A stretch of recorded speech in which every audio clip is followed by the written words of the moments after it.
It to be. There it is. Hello, everyone. Welcome to the Comic Vault. I'm Captain Logan. And I'm Superhero Enthusiast. Yes, the vast and ominous Comic Vault is back live, and I want to first of all say thanks to Superhero Enthusiast for hosting us, because unfortunately, if you haven't heard, I recently got a copyright strike on YouTube. Yes, it happens to the best of us. It's unfortunate, but there it is. And so for the next 6 months, I'm not going to be able to broadcast live, and I'm going to need the help of folks like Superhero Enthusiast to help out whenever we end up doing a live show. So, we're gonna do the Comic Vault live this way, hopefully for the foreseeable future. I like doing it live. We've been back and forth on whether or not to do it live lately. The format we've been using has, I think, been killer. I've really been liking it, and Alex has been doing a fantastic job with books Captain Logan doesn't read. But it's time-consuming. Didn't read. Yeah. You're not bigoted towards those books. Yeah, thanks for. Well, the nice thing is it's ambiguous. You can't tell which ones I am and which ones I'm not. But yeah. So anyway, we're doing it live again now, especially because of all of the crazy projects I'm in the middle of right now. It's nice to not have to take the several hours that it takes to produce this show, and so this is nice because A, I get to be lazier, and B, we get to interact with folks live, and we haven't had excuses lately for live shows because I haven't had time to do Geekvolution tonight and stuff, and my schedule with Tim hasn't been lining up. So anyway, this is weird to me because I can't see any of the normal stuff I could usually see. Here I am hosting the show that someone else is technically hosting, and it's kind of strange. I can't really see anything. So anyway, if you throughout the show want to send any comments or questions that you're hoping we will see, we do have the question and, well, I thought we had the question and answer thingy up. Now on my side it says disabled, Alex. You might want to check into it. We will hopefully have... It says it's abled. Okay, all right. So you can see it. So anyway, well then, if people ask questions, you'll be able to see them and help us out with that, Alex. But if you want us to definitely see stuff besides using that, you can also send things to Twitter at Geekvolution, or you can send things as a personal message to Geekvolution, and I'll be checking those things over here on my end. At the end of the show, after we get done with our copious amounts of comic reviews, we're going to do an open forum where we will chat for several minutes with the audience, and you guys can ask us questions about anything superhero or comic book related. I'm also, throughout the show, going to be giving away a couple of pairs of digital comic codes. That's right, because we are covering books from the last 2 weeks. And that means that you folks have a chance to win 2 digital comics at the same time. I'm going to be giving away the first 2 issues of Original Sin, and I'm going to be giving away Uncanny X-Men 21 with All New X-Men 27 with relatively simple trivia questions. So pay attention and get ready to answer those a little bit later on, and the first person that I see is going to win those things. What we're going to do tonight is we're going to go really rapid fire. This is going to be basically, because this is covering 2 weeks of books, and this is going to be well over 20-something books. I think I on my own have 20. I don't even know how many you have, Alex. A lot. Yeah. So anyway, we're gonna really just bounce back and forth and kind of just show you the collection that we've amassed over the last couple of weeks and be like, this is the book we got, and here's what we think of it. But they won't be, hopefully, 3-4 minutes apiece. Now, when we get into the ones that we've both done, that we both read, they might be slightly longer. But I'm gonna kind of run through these as quickly as humanly possible. Alex, thanks a bunch for joining me. This is, I think, the first time you and I have done this together. I believe so. And it's the first time we've been on screen together at all. Weirdly enough, yes. Yeah, with the possible exception, yeah, I guess with the exception of the last episode of Who Reviews the Reviewers from Season 3. Which I was just on audio for, which is odd. Oh, that's right! So we haven't ever been on screen together. That's hilarious! Anyway, so for those of you, if you for some reason have not been watching the Comic Vault lately and you haven't seen Alex, this is Alex, Superhero Enthusiast. He's absolutely fantastic. He really knows his stuff, and he is very philosophically inclined, and I like that a lot about him. So let's go ahead and get straight into it with Future's End. This is Future's End number 2 and 3. I'm going to talk about these together briefly, and this is, of course, the weekly book that is coming out right now from DC that is really kind of awkwardly set 5 years in the future about Batman Beyond coming from a post-apocalyptic future 35 years in our regular right now future, going back in time, trying to get to now to stop Mr. Terrific from creating this horrible thing called Brother Eye, but he stops 5 years short, and now we have to conveniently look at all of these characters from 5 years in the future that were not popular enough to sustain their own books. And that continues to be the trend with this. This seems to be... I feel like DC right now, Alex, is kind of like a little whiny kid, sort of, where it's like, wow, we want these characters to be popular, and if you guys won't read the book, then fine. We'll create something that we try to act like is the most important thing in the world and make all of those people the main characters. Oh, all right. That's kind of what they're doing. That's not to say that I dislike all of these characters. I really did like Frankenstein. The couple issues of that I read. He shows up in the 3rd issue just to kind of introduce him. It's funny that they kind of go out of their way to put both the titles I Frankenstein and Agent of Shade in his dialogue somewhere. But that's a thing they do. But anyway, the crux of this right now is, as you can see from the cover of issue 2, Green Arrow is dead, which does not have the emotional weight that it would otherwise, because of course none of this is probably going to matter when it's all over. That already happened once before.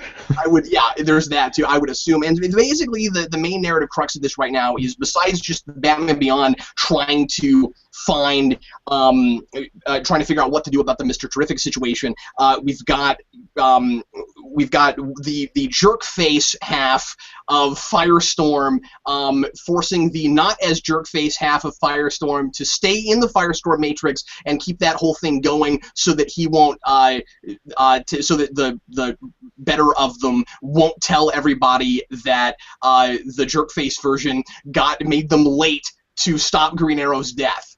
And he's just really mean and irritating, and I'm not liking that stuff really at all. There is, of course, some really nice action in these. I'm digging the art through all of this. It's fine. I'm liking the Batman Beyond stuff. I just wish we were with him all the time. Like, this really ought to be a Terry McGinnis story, and they have to put him in the background a lot in order to feature these other characters. So I don't know if I'm going to stay on this. I'm not loving it, but I'm not hating it either. There's some interesting things here. It's just that my eyes are glazing over with certain characters that I never cared to read about in the first place. I'm like, Grifter, I don't really care, you know. Anyway, that's kind of where I'm at with it. All right, let's go on now to Batman Eternal. This is 6 and 7. Alex and I have both talked about issue 6 for about 40 minutes on a podcast. Alex, we'll talk about these together. Are you still reading this book? For the time being, I don't know that I want to keep reading this book. Tell us a little bit, since I talked a lot with the last one, because you didn't read that. Tell us a bit about especially 7, and then just kind of how you felt about these together.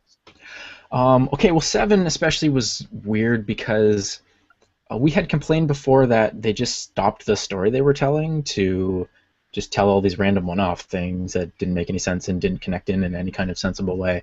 And then this kind of picks up from that, but it's still not good, and it's still confusing, and it still doesn't really make a whole lot of sense. So, yeah, I don't know. The point that you made, I think when we did our first talk on this book, was that if they had been doing this like an event in the 90s where it was going through all the main Batman books, you could actually kind of get away with it. Because every book has its own voice and its own writer, and this is one book, and it's just very, very inconsistent and all over the place, and it doesn't feel like there's a cohesive story being told here. Yeah, and what makes that weirder, of course, is that reading it every week, it's more fresh in your mind, so you kind of the fun aspect of reading. I mean, I can't say that about Future's End. That book, at least I'm where I left off. I mean, like, I like that's really good, but this book.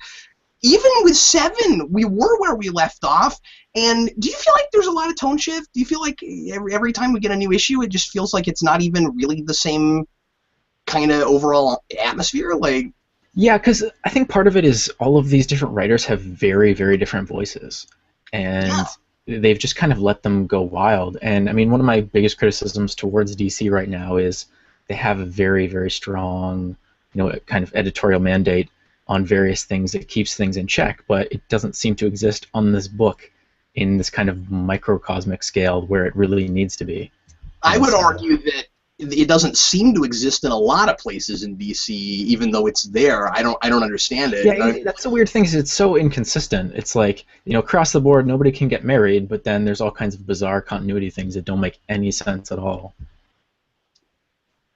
Not to make this just a 52 dogfest, there will be things from 52 this week that we talk about that at least I like. But I'm just saying that, like, I don't want anybody to be like, oh, you guys are just here to bash DC. No, but overall, the editorial business with DC has been a huge problem for the last 3 years, and we're seeing it in this book, and I think that's the only point that you're making.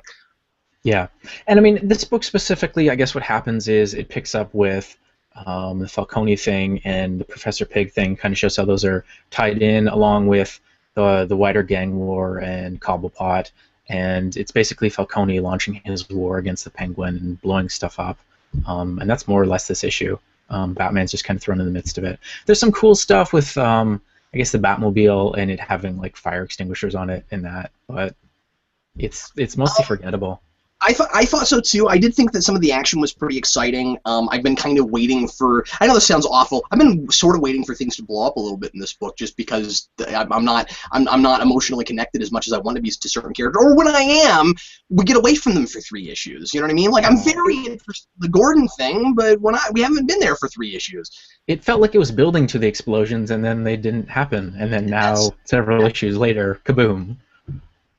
But I don't know. I think the Penguin stuff is kind of fun. I think that some of the politics are potentially really interesting. With the kind of gang intrigue stuff that we're getting. I feel like there's a build to a new scary status quo when we're seeing the slow build toward it. And I get the sense, especially from reading the Batman issue that set all this up, that threw us in the future. I get the sense that that when we get about 20 issues into this, the status quo is going to look entirely different than it does right now. Yeah, I suspect that's going to be the case as well. Anything else you want to say about it right now? I like how this guy draws Batman. I do too. I'm not familiar with this artist, but I think he's pretty good. It has been a little bit jarring getting different artists, each issue. With this.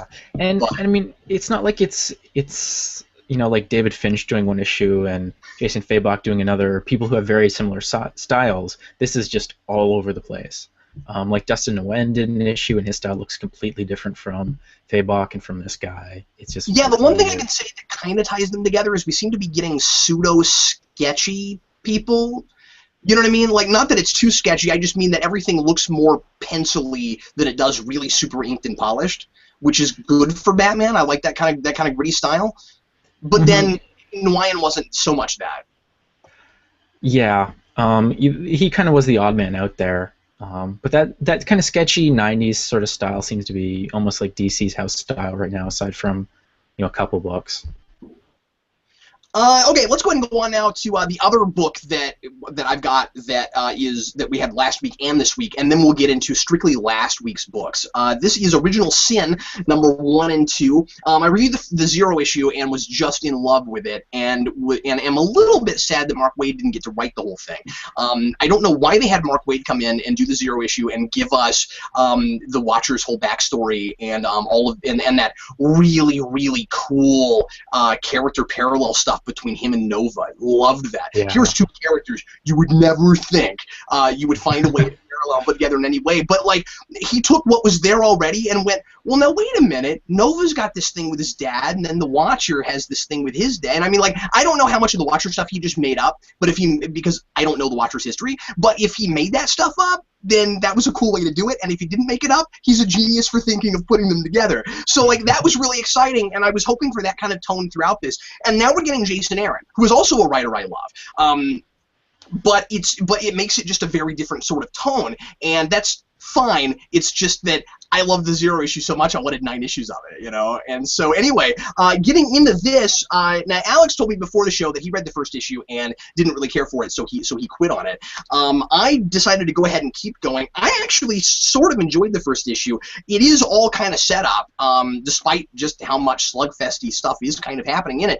It is pretty much just set up, and it's basically just you get to the end of it and somebody killed the Watcher, and how in the world is that even possible? Alex, what didn't you like about it? What was it that made you not want to pick up the second issue? I don't know, like, that I can really put my finger on anything specifically. Like, I liked the dialogue. There's a great discussion of, like, a bunch of different characters at like a steakhouse or something, talking about the best steak they ever had. Oh yeah, and that was really fun. It perfectly shows, like, each character's perspective and how they're all different and stuff. And I really liked that. And I like Jason Aaron too. And I don't know what it was. It didn't wow me like I was expecting it to. I'm not a big events guy, and this was actually one that I was really looking forward to. And then with it just being kind of meh, like, it's not bad, it just didn't wow me, so I just was unimpressed. It might be something that I go back and check out after the fact, because I mean, I am more interested in kind of the cosmic side of the Marvel Universe and characters like the Watcher, so I was really interested in it for that reason. But yeah, nothing really specific. It was just kind of meh. I got halfway through the second issue and kind of felt detached from it, and then I got to the end of the second issue and went, "This is really fun." I don't want to give anything away because it just came out this week, but when they actually right away seem to be revealing at the end of the second issue already who killed the Watcher. And it looks like the entire thing is not going to be just a murder mystery. Right now it's a little bit more about the why than it is about the how, and or the who rather. I guess the how and the why both kind of there. But when you get to the end of it, it's the last person you would expect, and then it makes perfect sense in a really weird, quirky, bizarre, silly but awesome kind of way. And I really liked it. It seems like this is doing something similar to Future's End, except I'm liking the way it's doing it better, which is bring in more like B, C, D level characters and do things with them. The difference is with Future's End, it was we tried to make them A-list characters and that didn't work, so now we're forcing them in a book. In this, it's what Marvel's been doing a lot lately, and like what they did with, say, like the Jack-o'-lantern in Venom, where it's like, here's a character that nobody has done hardly anything with. Let's flesh them out and turn them into somebody that could potentially be way bigger and more important. And they're doing that, it looks like, maybe with this book, without telling you who it is, and I thought that was really fun. But yeah, most of it is there's this creature called the Mindless One. I guess there's a bunch of mindless ones, and that I guess was sent to kill the Watcher, or it seems like that's what the deal was. And the Avengers plus Shield plus lots of other people, because it's an event, so we got to get everybody you've ever heard of all in the book as much as humanly possible. And then and then they're fighting this thing, and then at the end there's a nice reveal. I like that Nick, I don't know why he's involved in this, but I like that Nick Fury is kind of at the head of this, because Nick Fury in 616 doesn't get stuff to do a lot of the time. So I'm kind of enjoying that, and I think that there might end up being sort of some parallels of, like, the Watcher watching the universe and, like, S.H.I.E.L.D. keeping tabs on everyone. I think there might be some stuff like that going on with it. But anyway, I didn't know if I was liking it, and now I think I am liking it, and we'll see what the third issue is like. But yeah, I might have to read the second one then.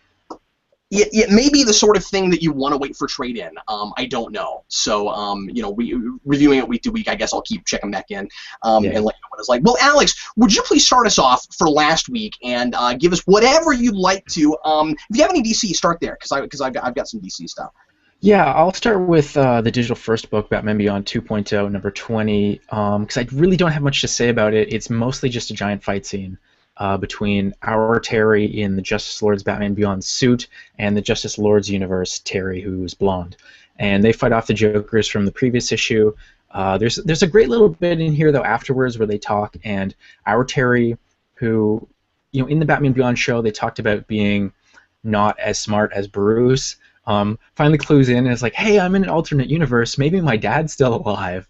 And then, of course, he finds out that he's not, but I just thought that was kind of a cool character moment for him that he does get things eventually. He's just a little slow on the uptake. At the end of this, though, a character shows up, and the way that they actually set up is brilliant. They're talking about Gotham City, and they're showing Gotham City in the panels, and then next panel it gets closer, and next panel it gets closer, and then like halfway through you kind of realize, oh, this is what's happening, and then that character shows up at the end. Like it's from that character's viewpoint who's coming to see them. So I just thought that was really cool, but yeah, not really much happens in this issue. I'm going to talk about... Oh, you know, before I do that, there was a thing... You just reminded me. There was a thing with Batman Beyond in Future's End that I thought was a little bit strange. There's this whole thing about Terry McGinnis not being a detective and not knowing anything about detective work that bothered me a little bit. Because isn't there like a whole episode in Batman Beyond about Terry McGinnis like starting to figure out the detective thing a little bit? And like I thought we were kind of backtracking a little bit with that. I mean, but then at the same time, the awkward thing about doing Batman Beyond in the... I almost said 616. In the regular DC universe is... did that stuff happen? Is it a sequel to the 3 seasons of that show? You know what I mean? Like it gets a little bit like when you're talking about the regular Batman Beyond universe that you're reading, it seems to definitively be that. But when you actually put it into 52, I don't know. Yeah, I have no idea whether or not that's the same Terry McGinnis as the one that I'm reading. If it's not, that's truly, truly bizarre. But yeah, I don't know. I cannot wrap my head around DC continuity anymore. I can't either. And speaking of that problem, let's go on to Superman Doomed, shall we? So, this series is very interesting, and I'm really enjoying it, but finding it preposterous all at the same time. Well, it's not a series, it's a story arc.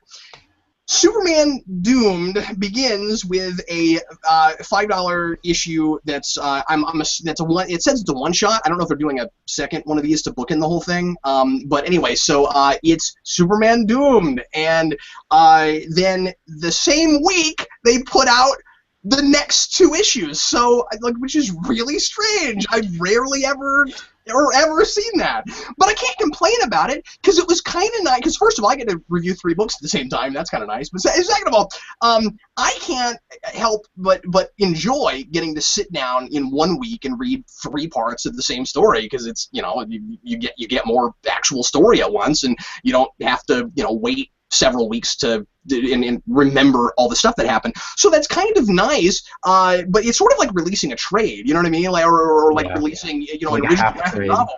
Yeah, you know, if you're gonna release this much of it at once, why not just put it out in trade form? But anyway, and honestly, I should do some research. I don't know how long this is going. I don't think this is the end of it, because this is, you know, Superman Doomed, and then it has like a subheading for the second 2 that are Infected, Chapter 1 and Chapter 2. Basically, what happens is Doomsday comes back from the Phantom Zone. If you've been reading Superman Wonder Woman, and that's why this goes through Superman Wonder Woman, you'll know that Doomsday was introduced in 52. Well, introduced in present day. He had a one-shot that introduced his history, sort of, that was really confusing, and it was beautiful, but I have no idea what was going on in that.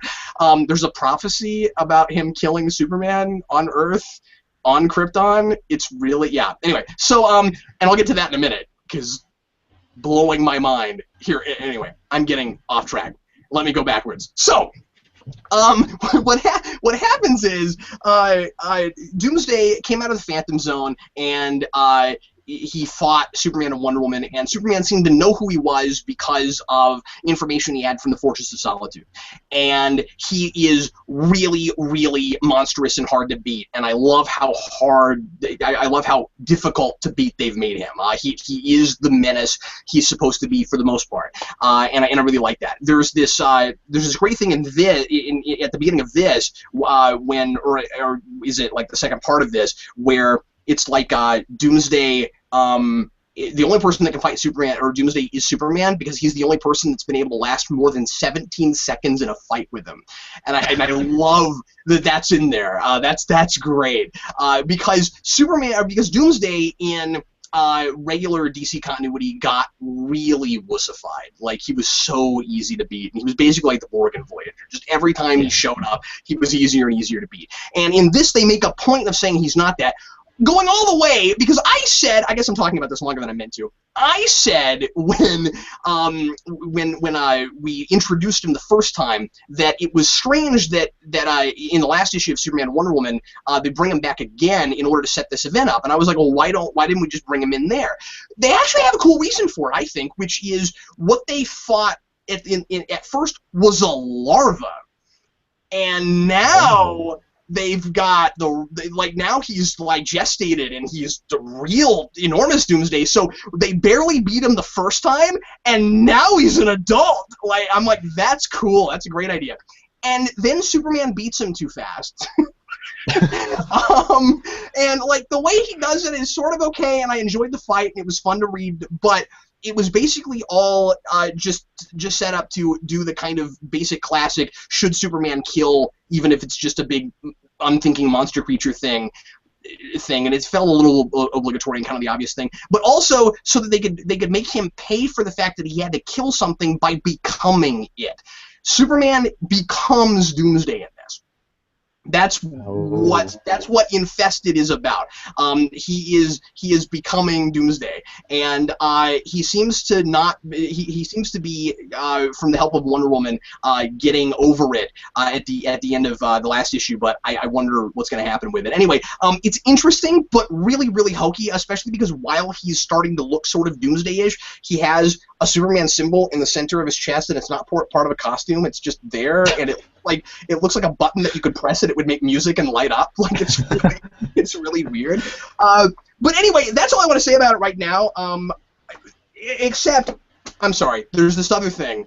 Except to say that I don't know if Death of Superman happened in this universe. I still don't know. I don't know if they're actually going to kill him off in this thing or what exactly is going on, but there's a maybe it takes place later. I don't know. There's a preview to the next arc for the main Superman book. And in that preview, they walk down a hallway with Perry White, and Perry White is pointing to the most important things that ever happened in Superman, and that classic, and it's the same one from regular continuity, the classic cover of a newspaper with him lying in the middle of the street with all the blood around is there.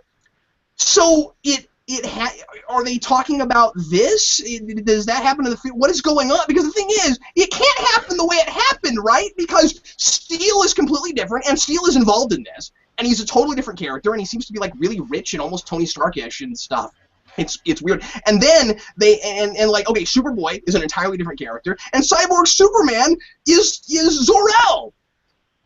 What? So, yeah, that's a whole other thing. Yeah, Cyborg Superman is Zor-El in 52. But anyway, so I don't know what's happening there, but I am enjoying it. So anyway, that's it. Okay, so that took longer than I meant it to, but it was 3 whole issues. Alex. Fair enough. It was worth hearing. That sounds incredibly bizarre. That's because it is. Okay. Anyway. Your turn. What else do you have to gift us with? That's all my DC, so or for that week. So I'll go to Marvel next, but you bring us whatever you've got.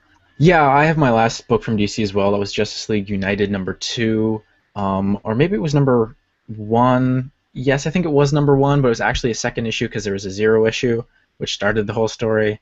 I don't know why they can't start at 1. They have to throw in the 0. Seems gratuitous to me. But anyway, I'm really liking this book, strangely enough, and not just because it's set here in Canada and here in Ontario, and Jeff Lemire, the writer, is also from Ontario like I am.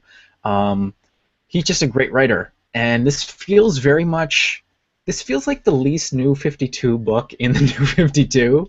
It feels like classic JLI as far as the team dynamic goes.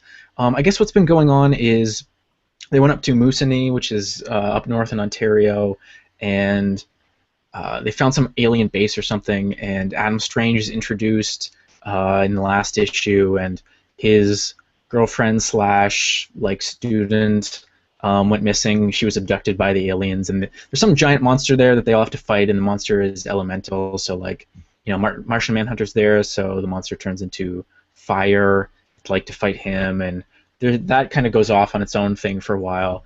Adam Strange finds the costume that Adam Strange wears in the alien base. And like the Atom's new costume, it's not one of these really hideous Jim Lee New 52 costumes with all the lines over it. It actually looks really nice and really graphic. But the other side of this is the space stuff where we see Adam Strange's girlfriend. Lobo is in it. Hawkman is in it. Hawkman apparently was one of the people who got kidnapped, and him and Lobo fight at the end of this because they're trying to make a jailbreak in space. And there's yet another dismemberment in this. I won't say who it is, but it's just that seems to be the New 52's big thing right now, is people losing limbs and stuff. But overall, like, as bizarre as that may sound, this is really, really well written, and the art is fantastic. It's very clean looking. They seem, coloring-wise, they seem to be doing the same thing that they're doing in the Green Arrow book, in that to punctuate, certain panels are like just black and white and red, and it looks really, really good. So if that's it, like if you only just want a good book to look at, this is definitely one to pick up. Do they do the insert panels like Green Arrow has? I've seen a couple of them. I haven't been following that book too closely. I just read the first couple issues and I decided to pick it up and trade after the fact. But it seems to kind of have that similar approach, yeah.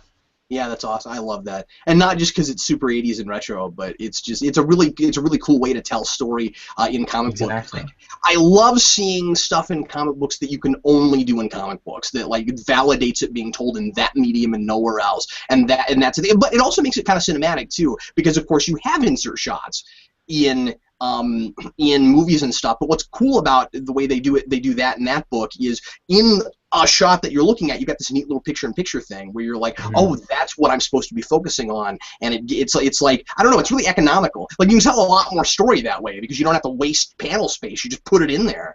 Yeah, exactly.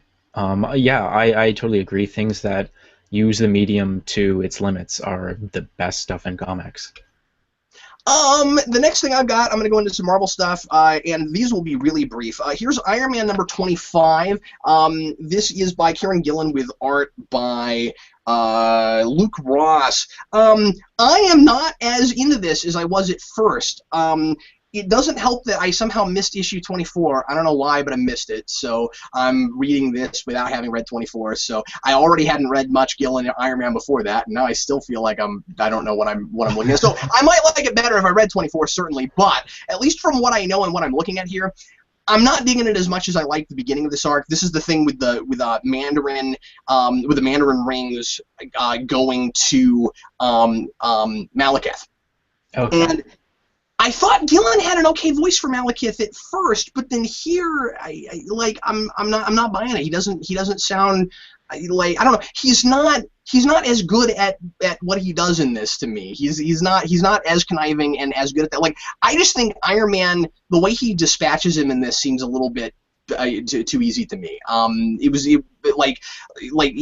They're doing kind of this science versus magic thing, and I feel like science is winning out too easily. At least just looking at this issue, I kind of want more of a two sides of that coin thing, because it seems to me that, like, I mean you can tell whatever story you want to, but he hasn't convinced me yet that it makes any sense yet to be like science is just gonna win over magic. I mean, Tony Stark does kind of have this kind of fun banter about like how antiquated the elves are, and how, like, if they would just like understand more about the power they wield, maybe they would be better at things and stuff. So I guess that's okay. But like, I just think Malekith is smarter than he is in this. The ending is cool. Like, some characters show up at the end that I was kind of excited to see, and it makes a lot of sense that they're there. So this might pick up and be a little bit more fun as it goes along. But like I said, I didn't read issue 24, so I'm really not even qualified to review this. But I wasn't in love with it. Anyway, what do you have next? All new Ghost Rider number 3, and this continues to be really, really cool. I really, really like this book. Not a whole lot happens in this issue. It's just kind of, we've gotten to the place where Robbie Reyes is like, hey, something's different about me, and then the Spirit of Vengeance talks to him and says, like, yeah, you're a Ghost Rider now, essentially in like a junkyard, which I just thought was a great setting. We also see that the big villain in this story, who's like this weird kind of Dr. Jekyll, Mr. Hyde guy, He's another one of these people in the Marvel Universe who has moved from the East Coast to the West Coast. And it's funny, he goes on this big rant about how much the Kingpin sucks and how on the West Coast he kind of gets to be the Kingpin. So that was kind of cool, and it's sort of neat to set up this new villain. He reminds me a lot of like a Tibetan demon, and he's got like these weird teeth that go like out to the side and just kind of that scary face, which is really cool. Like as far as looks go, because I don't think I've seen any character that looks like that. But other than that, it's more just kind of this bad guy has been selling these crazy drugs. They're pink pills. I don't really know much about them besides that. And obviously these two guys are going to come to a head, and that's more or less it. Aside from there's a little bit of character stuff in here where Robbie Reyes goes through his quite crappy life, and the spirit of vengeance is like constantly talking to him. It's like a voice in his head, and he's like, "Don't worry about those guys. Those guys are scum." And it's weirdly hilarious. It feels like this kind of fun 70s, almost Grindhouse-ish sort of a book, and the art is really gorgeous. It has a really cool color palette, and it's sort of like 70s, but like modern. If you remember that movie Drive from a couple years back with Ryan Gosling in it, it's a lot like that. So I'm really, really enjoying it. Daniel Schneider on Twitter says, on the confusion with Batman Beyond, Tyrion 2.0 is in a different canon than the one in Future's End. Yeah, I know that. I mean, I would assume that. But what I'm wondering is if the TV show happened. That's what I'm trying to figure out. I think it did in the 2.0 book. It definitely I don't know about the. But Future's End, it's impossible to know. He almost seems like I mean, he's characterized pretty much the same way. But just like as far as when we see him in the future briefly, it almost feels like it's like they're reinventing that character, which is totally cool with me. I would just like to know. That's all I'm saying. Yeah. Just come out saying it. Yeah, exactly. Isn't that awkward? There's a lot of that happens where you're just like, I think because they haven't made up their minds themselves, so they're just kind of playing it, as it goes, and if they change their minds, then they'll say that eventually. Alex, I want to say we both read All New X-Men last week. Oh yeah, we did. I don't really remember what happened, so you'll have to refresh my memory. Okay, well, I don't really want to say too much about this, other than to say that I really liked it and found it confusing, and it was supposed to be confusing.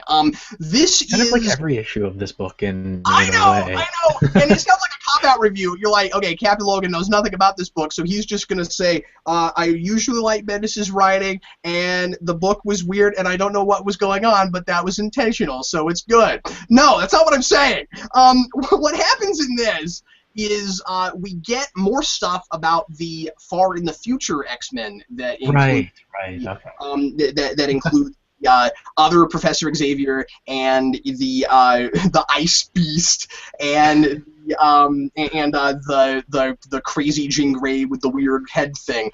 I did not expect, Alex, to see these people again. I didn't either. I was really, really surprised. And it looks like Bendis is building up a thing where he's going to do a lot with the past, present, and future now. And like when this whole thing is finally over, I think these characters, when we look back on this, are probably going to matter just as much as the original 5 X-Men. I'm very surprised by that because this is what Battle of the Atom was all about. And I thought that was the whole point of that event was, okay, we're going to do this kind of neat thing with the future X-Men and then write them out at the end. They're not only back, but they're prominently important, and this is connecting things up a lot more with Uncanny, with what's going on with Mystique. And there's a lot of mistaken identity in this issue. Every page, you think you're reading one character, and it turns out to be somebody else.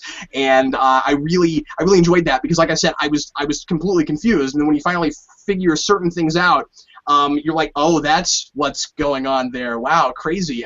Because Mystique's doing this other thing in Uncanny, and I was like, well, how is she even involved in this? And then you find out that other things are happening that I won't give away, but it's crazy. Anyway, Professor Xavier, the future Professor Xavier, is turning into a really fascinating character to me.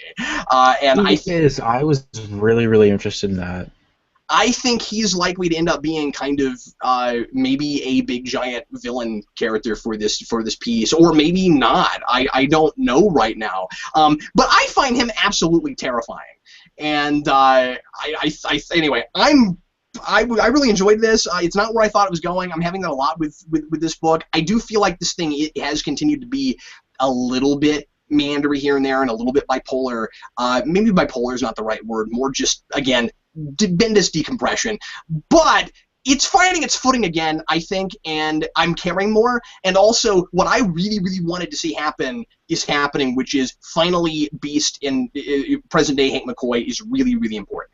And that needed to happen because he was in the background for too long, being the guy that made all this happen in the first place. Yeah. So, anyway, so I'm glad we have that. Anyway, definitely thumbs up on that book. Quite good. Yeah, like you said, it's kind of confusing, but it's confusing in a good way. Yes, exactly.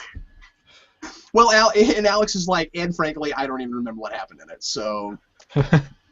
You've jogged my memory. Oh, good, awesome. Okay, what else do you have from last week? For Marvel, I had Captain Marvel #3. This issue was kind of so-so in a book that's been pretty good so far, and I mean, I like Kelly Sue DeConnick a lot. This just sort of feels like an in-between one, where Carol Danvers had been transporting this green alien woman, and then the Guardians of the Galaxy showed up because they have a movie this summer.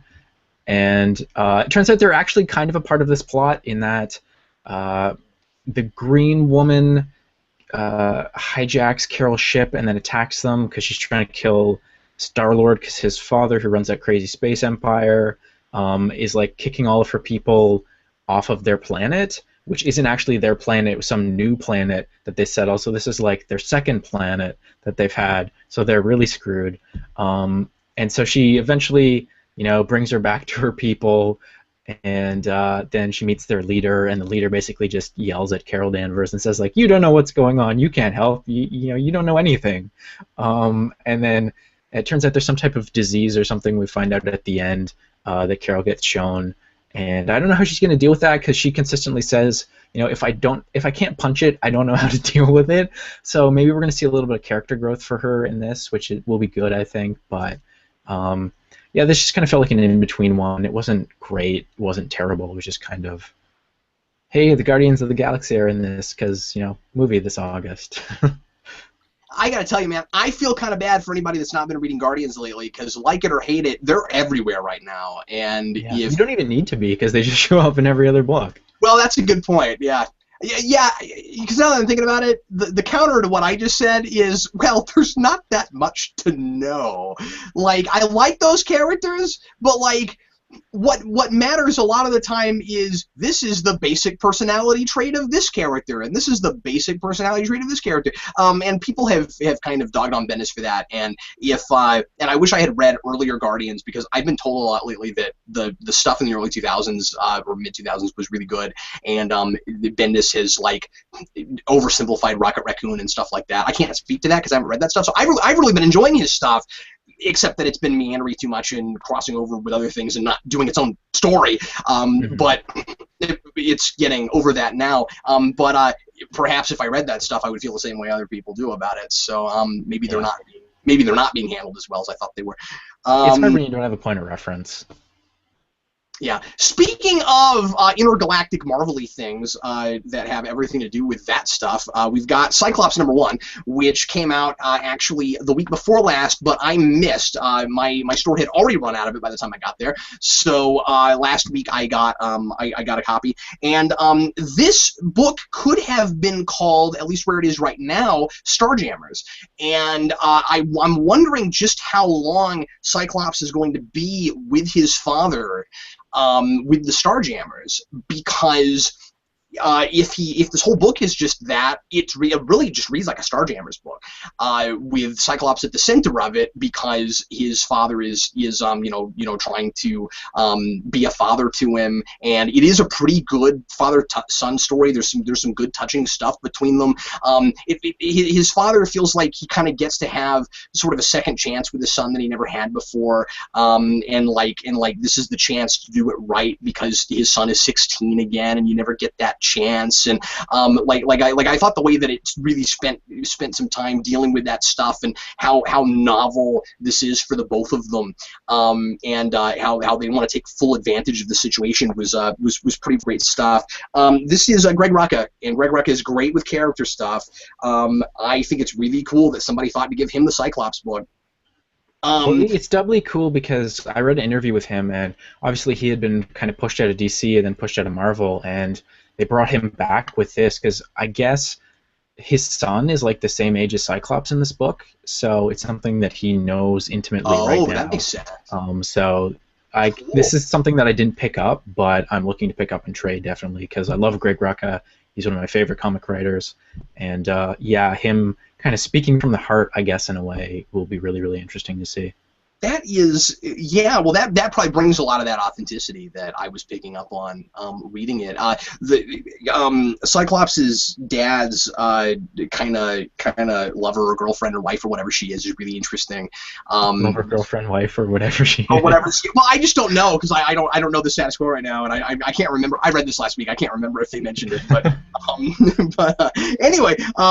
But there's this kind of neat what I don't remember, but there's this kind of neat like a stepson thing starting with Cyclops and her, and she's very alien, and yet they get along really well, and she speaks very, very differently from the way normal people speak, and it's almost a Yoda inverted word order thing, but it's a little bit different than that.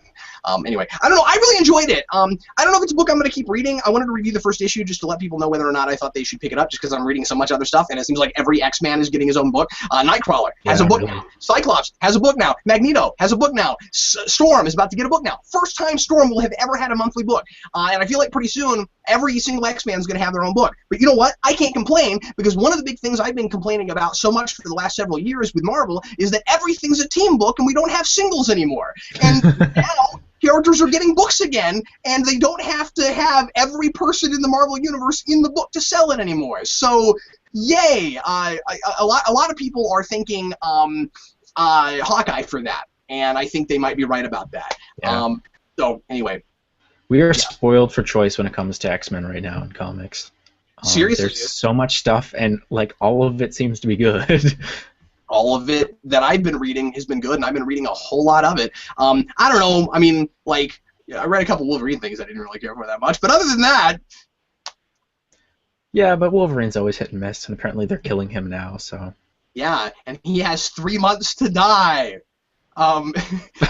See that? Like that's the name of the story arc. It's 3 months to die because he has 3 claws. So they use the 3 claws. He's got 3 months to die, and I think it's kind of funny because like not only do we not even try to hide that we're gonna do character deaths because we know they're gonna get out and that's a good way to sell, but now we just like tell you right away that it's gonna happen in the title of the thing. And we just build up to it. You know what I mean? Like it would have been like.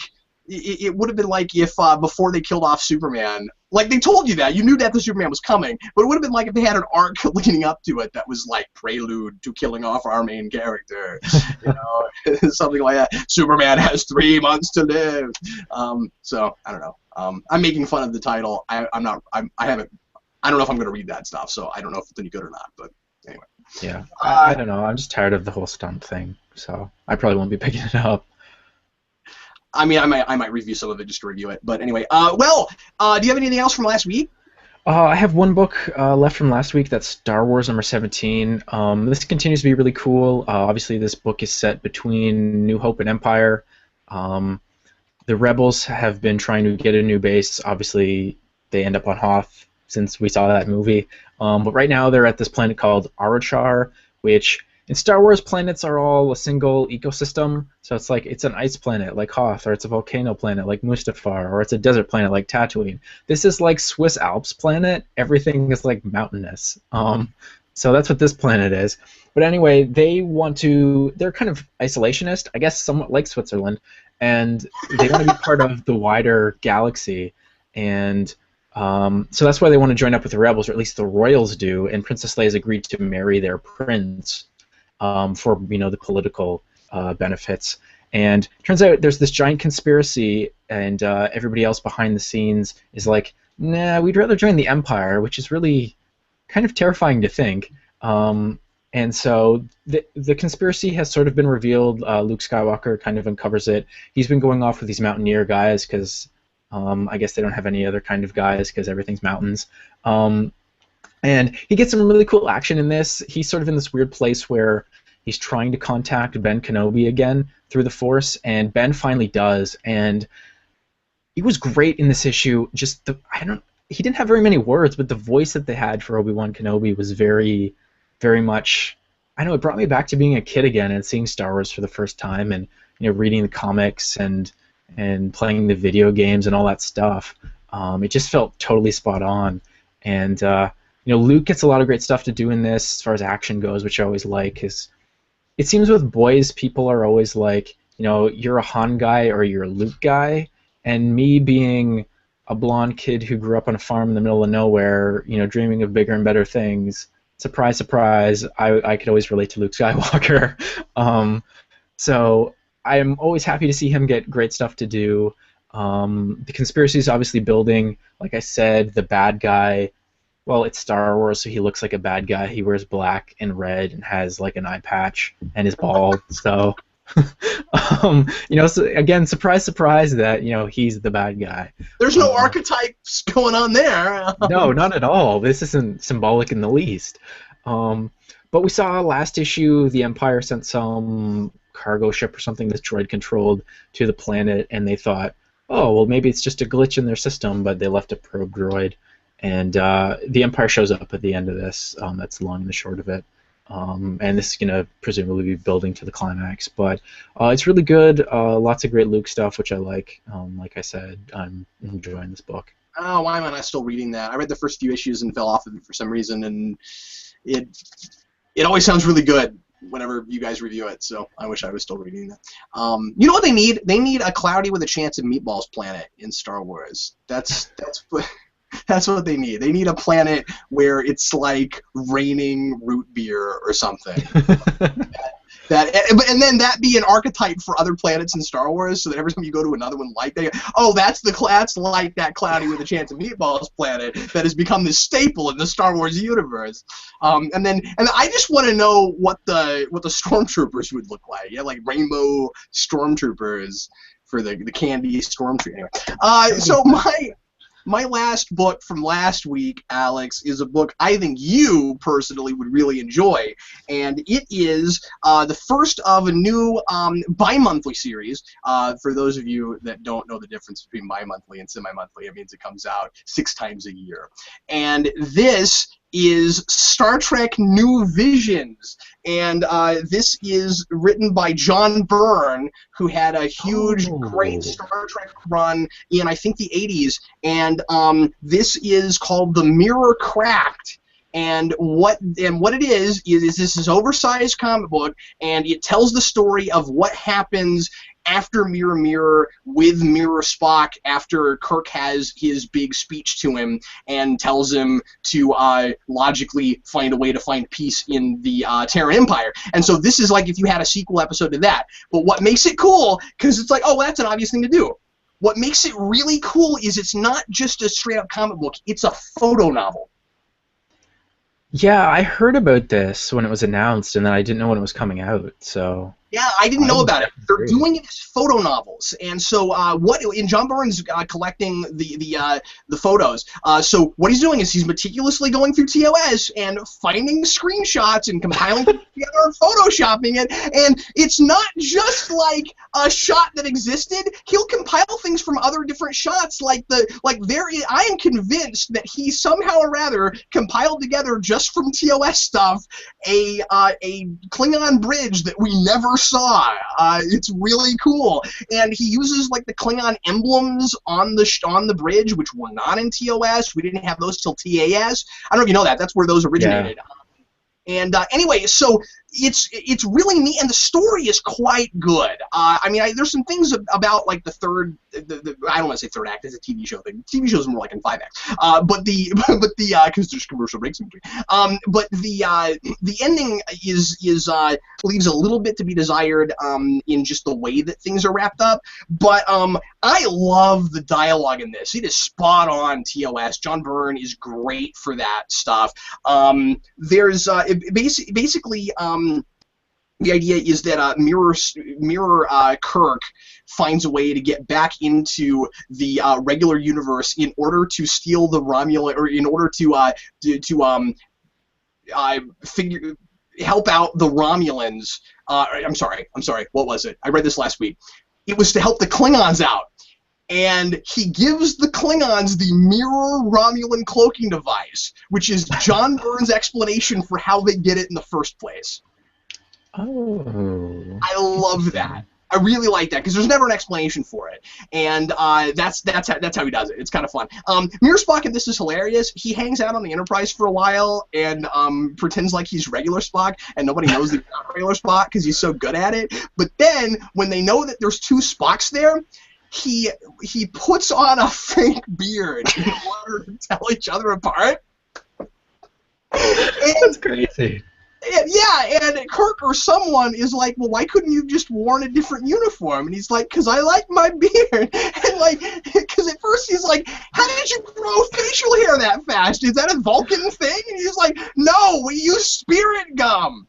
And yeah, it's really funny. But it's really quite well written. There's some hokey stuff like that in it. But what's cool about it, I mean, it's an $8 comic book. It's pretty steep because it's double sized, and but I mean, it's printed on thick paper. It's basically a trade, and I mean, it's graphic novel ish, and it's 45 pages. So it takes about the time it would take to watch an episode, and it feels episode length, which is really cool. So I am really looking forward to more of these. I think I'm probably going to keep reading them, and it looks like the next one is going to be a follow-up for Gary Mitchell, so that's kind of neat. I hope they're not all follow-ups. I hope they're not all sequel things, although it would be a lot harder to do brand new material if all you have to pull from is screenshots. So yeah. Anyway, all right, do you have anything else from last week, or was that it? No, that was it. All right, so an hour into the program, it's time to talk about stuff that is current and brand new. So if you're just joining us, you'll get to see what basically the regular show would have been like if we hadn't had to do that. Alex, I'm going to let you start, and feel free to go Marvel DC where you want to start. And I'm going to start with DC and the digital first book, Justice League Beyond. This we get, I guess, the backstory for what happened in the Justice Lords universe to their version of Batman, who actually turned good after his encounter with our Justice League in that episode of the Justice League show. Apparently there's some big battle between kind of our Wonder Woman and the Justice Lords Batman, because she had gone to that universe against evil Superman and evil Wonder Woman. And then Aquaman got really peeved because he's like, hey, you people are destroying the planet, and I'm just going to flood all of you and drown you all. I guess that sort of ignores the fact that like those characters can fly, but that's a good point you're making right now. Yeah, really, he didn't think that one through, silly Aquaman. But anyway, there's a real big middle finger shown to Man of Steel in this, which I kind of liked. The evil Superman, Wonder Woman come up with this plot to take out Batman because he's holed up in the Batcave, which is totally protected. He's trying to synthesize more kryptonite to fight evil Superman. Our Wonder Woman goes off to fight them. She finds Superman. He's just kind of there, evil, sneering at her. And turns out the evil Wonder Woman put on a wig because she has the short hair, and put on cosplayed as our Wonder Woman, and then like crashes into the Batcave, and she's like, "Oh no, I'm hurt. He beat me up." And then Justice Lords Batman goes over to her, and she's like, "No, I tricked ya," and then snaps his neck. And that's not the spoiler, and I won't. I won't spoil the actual spoiler at the end of this. You'll have to read it to find out. But this is really, really cool. Like I said, I'm not a big events guy, but this digital first event that they're doing in the Beyond books right now is really, really cool, and seems to be quite smart. I like it. Yeah, I haven't followed Batman Beyond in a long time and miss it. I kind of lost interest after Beechin left, but the thing is, I don't like the Justice League in the Beyond universe, and so I haven't really cared about that stuff. But if it got good, then maybe I'll go back and look at it. They've done a lot to flesh out those characters. A while back, they had like an issue each to explain, like, okay, this is what the future Aquaworld's like. This is what the future Green Lantern is like. All that kind of stuff. So that was really, really neat, and it played a lot on stuff that actually happened in the DC animated universe, which is really, really cool. Good, cool. Well, right now, I'm going to throw out a trivia question so that somebody can win a digital comic or 2 digital comics from me. So I'm going to throw out an easy trivia question, and then I'm going to start reviewing stuff again, and I'll go look a little bit later. So the first person that gives me an answer, I will give the digital codes for Uncanny X-Men 21 and All New X-Men 27. I avoided using Scott Summers' father's name because that's the trivia question. So what is Scott Summers' father's name? What is his name? Leave that in the leave that as a tweet, or leave it as a personal message on Facebook. If you put it any place else, it doesn't count. It's got to be in one of those 2 places. Anyway, now I'm going to talk about Forever Evil number 7. This is the end of Forever Evil. Finally, this book is over. It seems like this has been delayed for a long time, and now it's out. And I gotta say, I've been very off and on this book. In like, you know, I've really liked it in places and really not liked it in places, and that's kind of my experience with Jeff Johns in general, with events especially. The end of this I really liked, except for the stuff I didn't. There's like where it's all left at the end, and that's my review. I'm done. Your turn, Alex. No. Where we're left at the end of this, I think, is rockin'. I am very, very excited about where the potential status quo for things is left at the end of this, in things I can only surmise will be wrapped up in maybe a Justice League book or something, or dealt with in the future. But what's cool is it's not like the end of Trinity War that set this book up, where you read a whole event and then you were like, oh, so I just read that event so that I would know what was going on for this event. This event ends, and it is actually an ending, and it's not setting up another event. It's just leaving things in an interesting place, which events really should do. You remember back when Marvel, they don't say this anymore as much, thank God. Remember back when Marvel, like 4 years ago, used to always say, this will be the event that will change the face of the Marvel Universe. And you're like, well, you say that every time, and then it doesn't really. This doesn't change the face of the DC Universe, but it does some really, really cool stuff for Lex Luthor, I think. What I like about this book is that ultimately it humanizes Lex and still keeps him as Lex Luthor. It doesn't take his teeth away. It doesn't make him suddenly a good guy. People at the end of this, and I won't give away why, do kind of start to come around on Lex Luthor and think, oh, he's one of the good guys now. We have him in sort of a similar place where we had him before he was president, where it's like, he calculatingly does something that's very helpful to people, and then they start to trust him too much. And we're kind of back there, but for a different reason. Now, the execution for the really, really cool reveal at the end of this is dumb, I think. Because I'm gonna have to talk about this cryptically without giving it away. Basically, there's a thing. If you're reading this book, you'll know already. Basically, there's a thing that is set up at the beginning of this where I went, okay, hold the phone. How in the world does this not ruin certain characters? And then at the end, Lex Luthor knows that thing and nobody else does, and it doesn't make any sense because everyone should know the thing that Lex Luthor, because of his brilliance, knows at the end of this. So that's kind of problematic. But yeah, so there's this. There's some really cool psychological stuff with Lex and doing kind of a character study for him where he gets to be kind of the protagonist for this whole piece, but it doesn't completely validate his motives either, which is really good. I thought that Johns did a really, I think, pretty sophisticated job in managing to make me sympathize with Lex and why he was doing the things he was doing without making me think, oh, everybody should have done that in that situation, and so that's really good. He still, of course, has and also he doesn't totally change his mind about his like survival of the strongest kind of mentality. He still has that at the end, but he has this big knockdown drag out fight with his alternate universe counterpart, and the big difference between them is that Alexander Luthor from the other universe relies solely on superpowers and not on intellect. And Lex Luthor comes to this place at the end. His whole character arc is about how he used to really be jealous of people with superpowers because he's so power hungry. But now he comes to a place where he decides that where he finds, and I think it's handled well, that weakness is necessary in order to find strength. And I think that's handled really well. I dug all of that.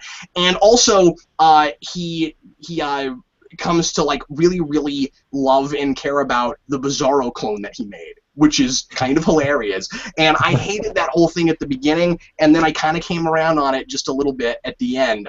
So yeah, I don't know. Ultimately, I think I like the end of that book quite a bit. I don't know if I like it as a whole piece, but where it's left at the end is pretty cool.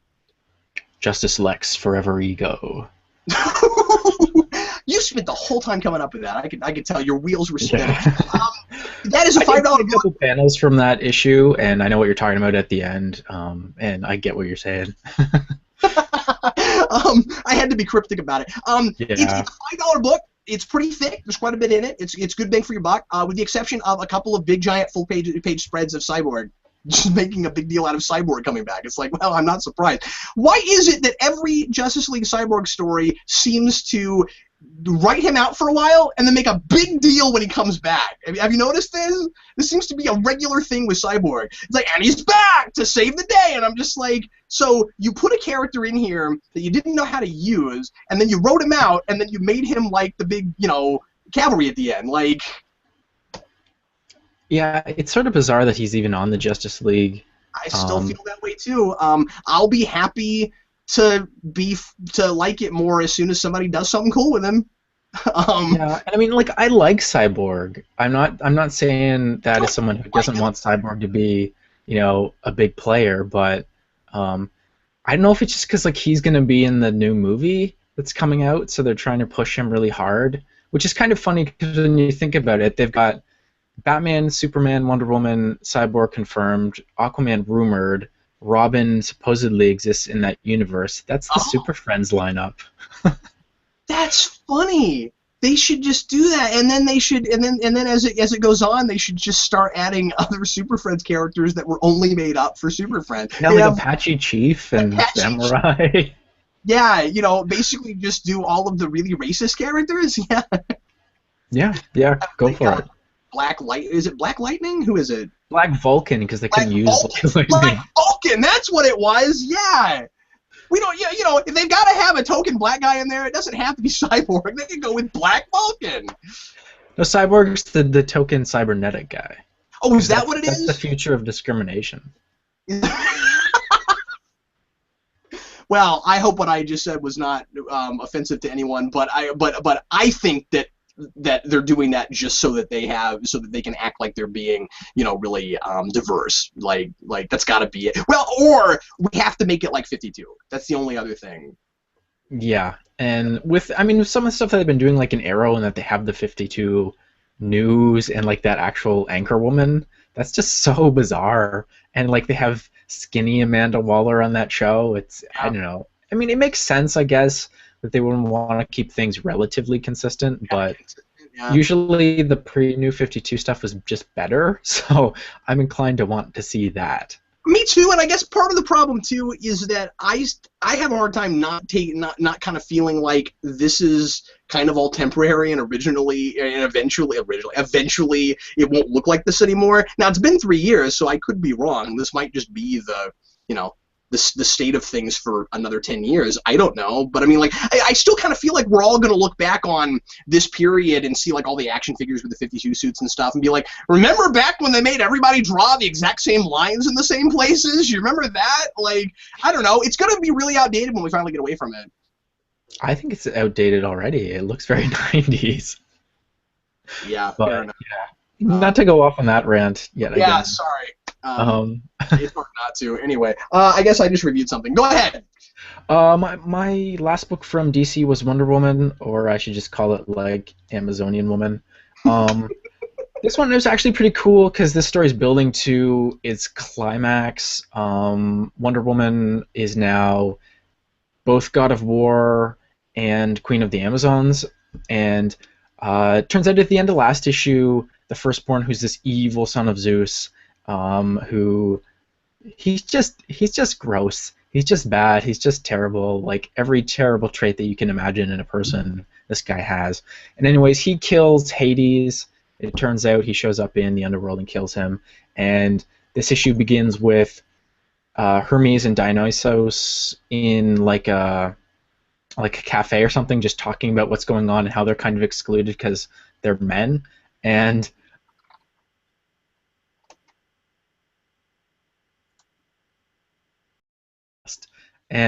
so they go down there and they find kind of what's going on. On the island, though, Wonder Woman is setting up and gearing up for war. There's a lot of infighting between different kind of factions within the Amazons about this child that has been the center of this whole story. That's a son of Zeus to a mortal woman. And one of the Amazons wants to kill the child, and Wonder Woman's telling her, no, you can't do that. And that's more or less this issue. It's another one of those ones where it's just kind of like we're getting to the climax, but we need to set up just a little bit more before we get there. Overall, it's good, though. I like a lot of good character stuff, a lot of great dialogue. If you like Greek mythology, I think this is really up your alley, definitely. And the art style is really, really good. I love Cliff Chang. That was basically. Oh, okay. Cool. That was a very definitive conclusion there, Alex. So I want to do very quickly mention that somebody got the trivia question, and the answer to the trivia question, of course, is Christopher Summers. That was answered first by Alex Rolfe on Twitter. So good job, Alex Rolfe. Nice name. Yeah. And I didn't just pick you because you have the same name as Super Enthusiast. I picked you because you got it right first. Anyway, so you are going to get the codes for Uncanny X-Men 21 and All New X-Men 27. So congratulations to you, and I will send those as soon as we are finished with this show. All right, moving right along. I'm going to knock things out faster. Here comes Scribblenatus Unmasked number 5, which is still really fun and really hilarious. And, oh man, the obscure superhero pop culture references in this book, man. Like, it's getting even more obscure, and I love it because this is a book that anybody that played the video game really liked could sit down and read. This is a book that kids might like, although I mean it's really wordy, but that's good for kids because the language is not dumbed down and it doesn't have any grammatical errors, so that's really good. And like it's not real kiddish, but it is real kiddish all at the same time, and I love that kind of writing. I think it's really fun. I really like good, clean, wholesome stuff, but also with like this kind of tinge of wrong here and there, that like would go over your head if you were under a certain age. Like when stuff is sort of wrong and like bordering on almost messed up or vulgar or something, but done in like a really, really like subtle way. That's what I like. And this book has that to a degree. There is so they go to the Phantom Zone in this, and because they're bringing every single character in the DC universe they could possibly think of in this book, and they have Doomsday in here, and they go to the Phantom Zone, and they have very much Superman 2 General Zod, and he has a mention of the Omega Hedron from Supergirl. Kind of the best, most obscure reference I've seen in a while. I really liked that. And then there's this part toward the end where there's another reference I wanted to mention. Let me see if I can find it because I want to make sure that I get the wording right. There's this there's this part at the end where so Brainiac and Lex Luthor have teamed up, and there's like this big three-pronged war between like Maxwell and all the good guys in the DC universe up against Brainiac and Lex Luthor and then both of them, in different ways, are also going up against the main big bad guy, which is the Anti-Monitor. There's this part where they're gonna have to, the good guys are gonna have to team up with Lex Luthor, and it's that kind of plot. And there's this part where Brainiac says, "We're altering the deal," and then Lex says, "Pray we don't alter it further." I really enjoy that. So this book is just really fun. There is this great philosophy discussion in the first 2 pages of this about the nature of ideas, because this is all about imagination, and whether or not ideas are original thoughts that people have, or if they existed before us and we're just pioneers and explorers finding them. And I can't believe that's in this book. It's great. And the reason that comes up is because Maxwell has the ability to create anything he wants to with his imagination. And one of his creations asks him what happens to him when he poofs out of existence. And the way they make him feel better about it is with this notion that ideas were there all along, and Maxwell just finds one and brings it into existence, and then when it leaves again, it doesn't actually go away because it was there all along. And I just think it's hilarious that that's in there. And at first I was sort of like, why are we doing this now? And like with this particular character, and I didn't realize that his name was this until they used him. The character that Maxwell brings into existence that talks about all this is the Velociraptor. Yes. Anyway, this is a really fun book, and if you like all ages stuff and you want something kind of silly, but I don't know, a little thoughtful, read that. It's great. Yeah, it sounds like some crazy Rupert Sheldrake kind of stuff, and morphogenetic fields and idea space. Crazy. See, I'll bring something up like that, and I'll be like, wow, that's a great, awesome philosophical idea. I never thought of it before. And then Alex is like, okay, so it comes from this dude, and here's what he said about it.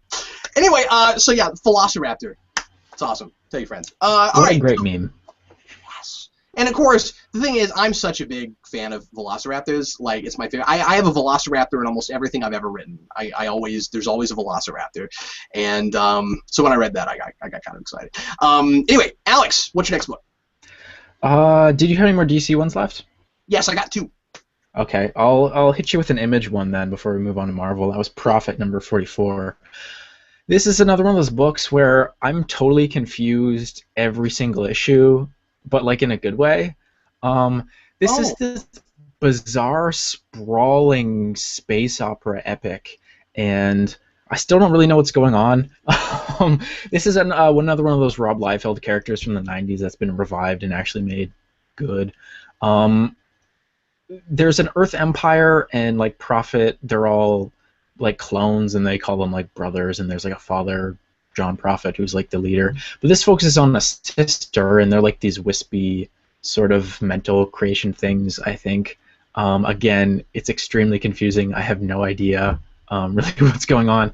But they're trying, I guess, in this book to put the Earth Empire back together. And the reason that is confusing is because sort of every issue focuses on like a specific character, and so like every issue is this little vignette into this wider universe, and we kind of have to piece it together ourselves, and we don't have all the pieces together yet. It's like a jigsaw puzzle, and we've kind of got around the outside, and we're trying to fill in the middle, but we're not quite there yet.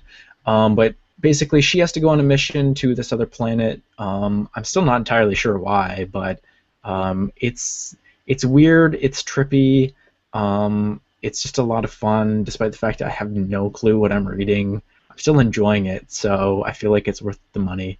I don't know what else to say about it. It's a really weird book, but weird in a good way. Next up, I've got Batman 66, number 11. If you have not been reading this book, now's the time. Finally, we get an issue that is one complete story cover to cover instead of a couple different stories, and we're really starting to finally build some lore for this world. I think we've been slowly doing a few, dropping some things here and there. I think this is about to turn into an actual like long form storytelling book to a degree. Like I think we're about to get away from the episodic, tell a story and move on like Batman 66 usually, or like 60 Batman usually is, because this is for all intents and purposes the origin of Harley Quinn in this world, and that's awesome. She's been mentioned before, I think, and now we actually just straight up did it, and it's very different and it's very 60s Batman.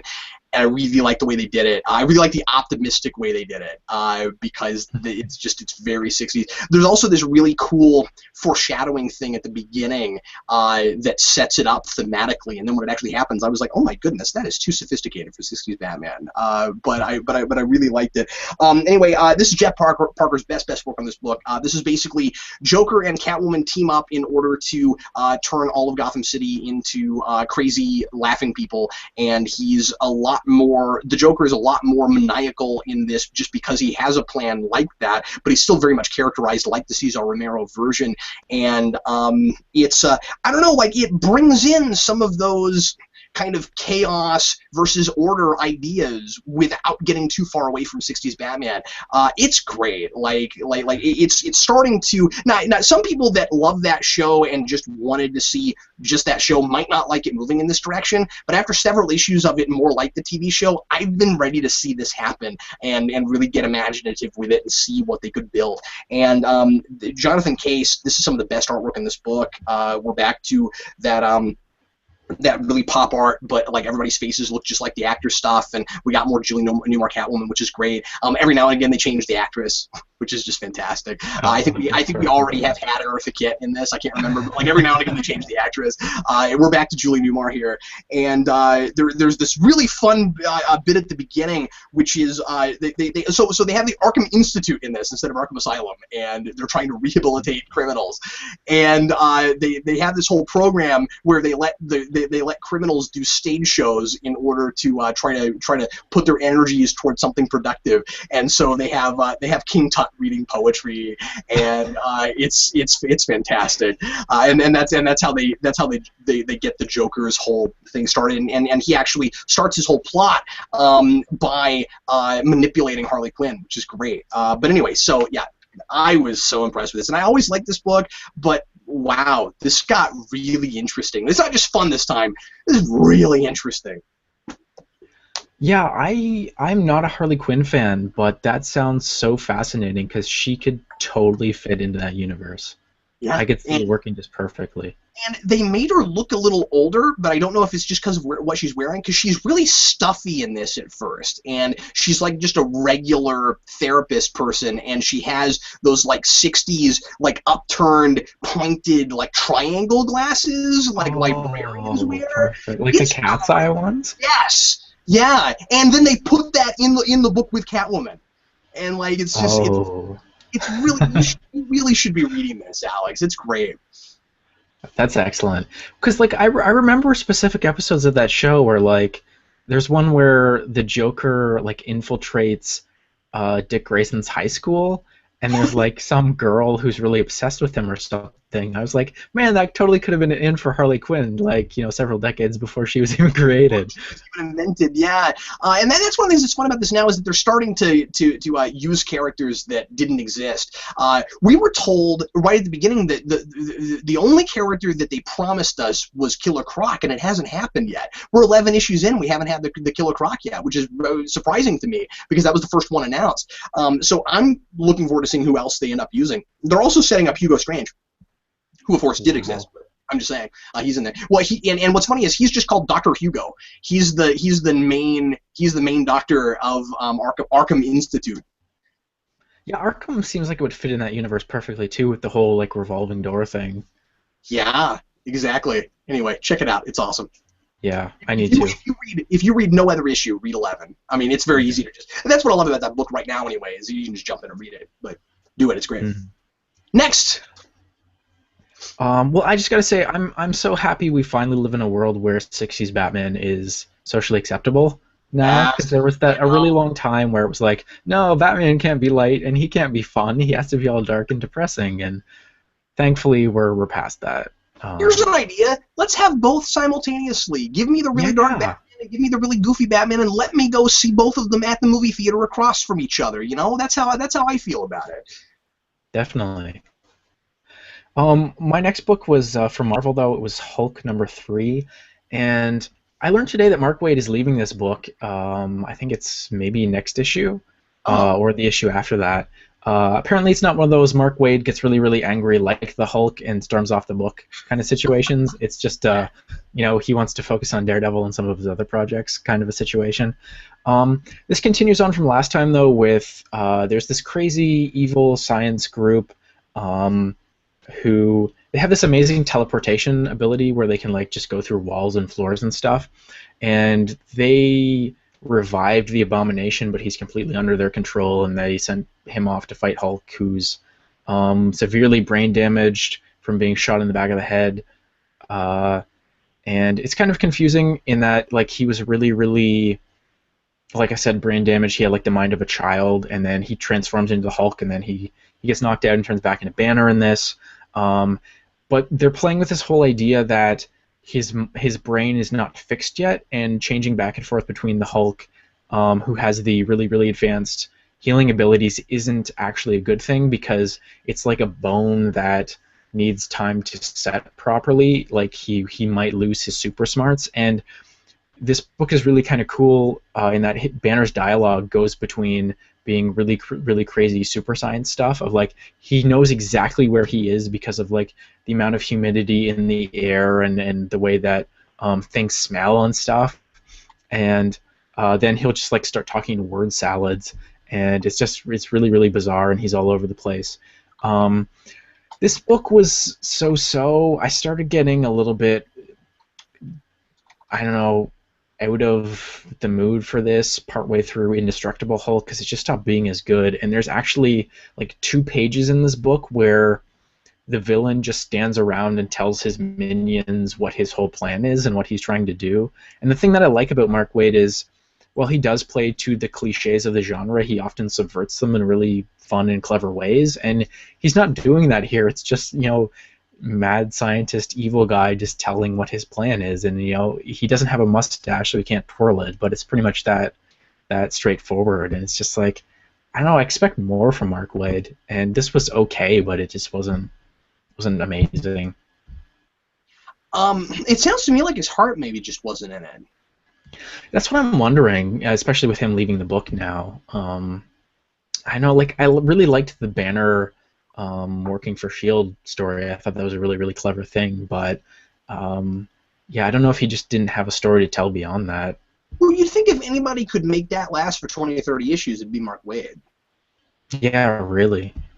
Because I mean, like, he's just such a veteran writer. Everything he writes seems to like I don't want to make it sound like there's like a textbook that you can follow for how to always write a really good story, but like if there was one, it seems like it's in Mark Waid's head. Like it seems like every time he writes something, like he knows how to make you care about characters. He knows how to subvert your expectations and make things surprising. He knows how to make it about characters, but also do interesting thematic things and not let that get in the way. Like he knows the rules and he knows when to break them. And for somebody like that to tell a bland story, it's gotta mean he just doesn't want to be there, or just tired of it now. You know what I mean? Like I'm not saying he didn't at the beginning, but like maybe he's just done now. We're like, because I think the Hulk has got to be a really hard character to sustain for a long period of time. You think about the short amount of long-running Hulk stories that people really know, like anything past 6-12 issues. There aren't very many. You hear people say Peter David, and that's all anybody says, with the exception of like Planet Hulk and things like that. Like, as far as long-running, long-form stories, you don't hear much beyond that. Yeah, because I mean, even the original stuff was canceled after several issues, and then Hulk was brought back in, I think it was Tales to Astonish or something. I think so. Yeah, or somewhere in there, I forget. Yeah. And then it became popular again and became Hulk again.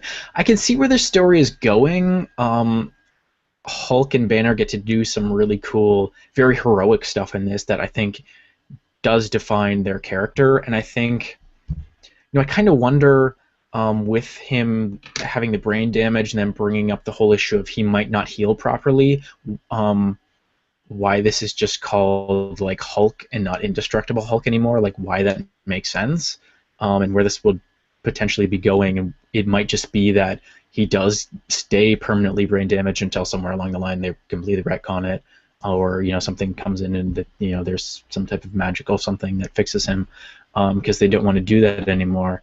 But I suspect he might just become, like Banner might just become Hulk-minded. He might just become that kind of brutish and simple, and that could be a really interesting story. But it just feels like his heart's not in it. And then like they changed the title to The Destructible Hulk. Or The Credible Hulk, because he backs everything up with facts.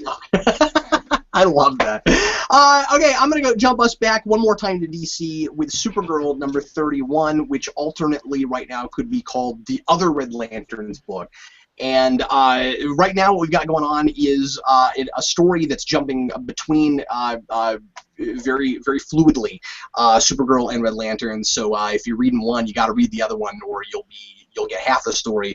It's all the storytelling is very consistent between both books. I don't always like it when we do books like that, when we do stories like that, but I like it here because I was buying both of those anyway, and so it's kind of fun to read them, to read it that way, because I get Red Lanterns twice a month, and I love this book. So anyway, what's going on right now is we have this very interesting new Red Lantern, this ancient lady, and when I say ancient, I mean like she's probably several hundred years old, from this planet where she was a judge, and we got this last issue. She was a judge in a world where the system works. The system works, and we believe in the system, Alex. And and then it gets slowly corrupt over time but she refuses to budge, to the point where the people that she trusts the most have to turn against her, because they have become part of this corrupt system, and they don't care about justice like she does. And she gets killed. And just before that happens, she gets a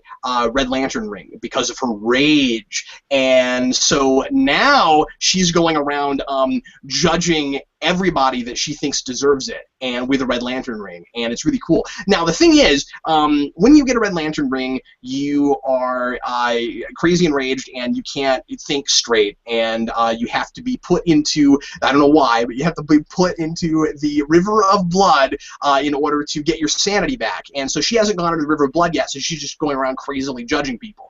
Supergirl knows this because she just went through it, and then stands there and tries to talk reason into her anyway, which is irritating because she knows it's not going to work. So I don't know why she does that.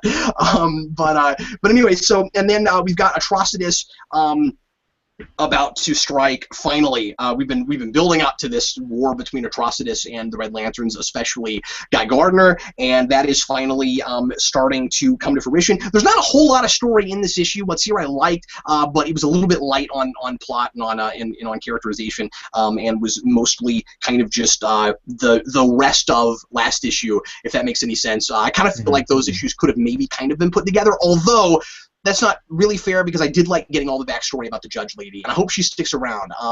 If she is just kind of the sympathetic villain of the moment, I like that she's done that way as a Red Lantern instead of just some random person. So even if she gets written out pretty soon, she feels necessary. It feels like a character that ought to be there, and I really like that. It's not just a random villain. Like there's a reason for her to be there in this book. This is one of the best books that DC I'm reading right now. Between these two, Red Lanterns and Supergirl, very kind of under the radar kind of stuff, but I really still love it. And this is one of those books that I read and I think, boy, when I was 12, I would have loved this book. Anyway, it's great. Yeah, you keep raving about this book, and the concept just sounds utterly fascinating. It's one of those just cool things where it's like that nobody's done that before, but that makes total sense that you would get a Red Lantern ring. Yeah, I know. Go ahead. Oh, I'm sorry. I was just going to say, I've never been a Green Lanterns fan. I always thought the whole idea of the rings and stuff seemed a little bit hokey, and it is still a little bit sort of to me, like I just I have a hard time getting my mind around these like well, it's not arbitrary, but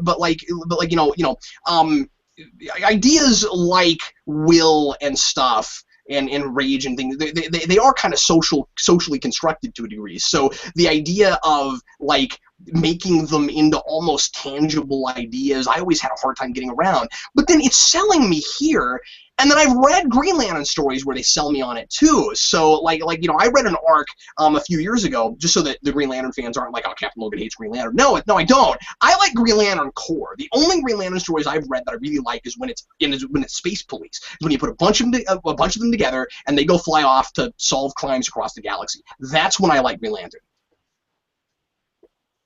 Makes sense. Yeah, I mean, I could see like a solo one really working for me because like I'm Canadian, we have the whole Mounties thing, and that kind of makes sense.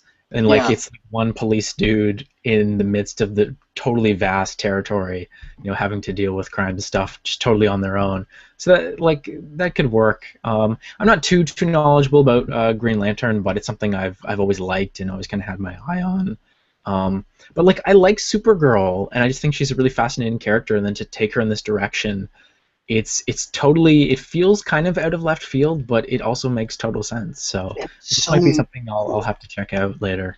When 52 started, Vince was reading Supergirl a little bit with me too, and his big complaint was all she ever does is hit things, and they did something with that. Yeah.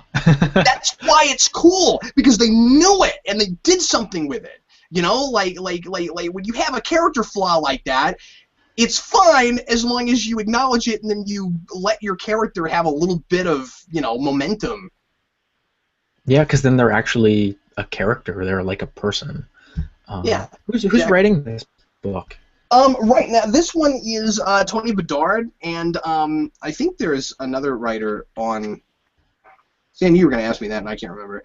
This is Bedard. I think he might just be. I can't remember who's writing Red Lanterns. I should remember that. I'm going to look it up because is it Greg Pak? No, I can't remember. Anyway, okay, you start reviewing a thing, and then I'm going to look that up because I should remember it, but I don't. Well, I think all my books from this week from Marvel that are remaining are ones that you also read. Okay. I'm gonna go with Daredevil #3, and I gotta say it's cool that Daredevil reads Saga. It's Charles. Did you catch that reference in this? It's Charles Soule. No. What? Are you there? It's Red Lanterns. It's Charles Soule. Oh, okay. I get you. Anyway. So what we talk? What about Daredevil? He reads Saga. Okay. There's a reference to Saga in this, but the Lion Cat. Oh, okay. I haven't been reading that. All right. People who have, I haven't either. I read the first few issues and I thought I'll pick this up after in trade because I think it'll be better like that. I read a couple issues. It wasn't my cup of tea. I'll read it eventually. I just haven't gotten to it. Yeah. But I just thought that was a really, really bizarre reference. Because I guess that comic exists within the Marvel universe. Clearly Mark Waid likes that book. But I thought that this was really, really cool, and I'm liking that Mark Waid is bringing back like all these really old, bizarre Daredevil villains. Like he had Stiltman way back when, and now the Owl's like a big thing. And this book is so clever. Every time I read it, I just come away from it and thinking, Mark Waid's a genius. He did a pretty good job in this of making the Owl pretty intimidating and still the Owl. Like he doesn't change his personality. He just like uses what's there and finds a way to make it not hokey. I love it when people can do that. I think Jeff Johns has a knack for that sometimes too. Mm-hmm. There's that great scene like in the beginning of this where he's meeting with the guy in the park and he's like up in the tree, and it is totally hokey and bizarre, but still crazy and scary and intimidating. There's something a little bit menacing about it. Yeah, I love that. And then, like, the shroud is cool. Yeah, that's a really, really clever idea. This guy who is basically Daredevil, except insane.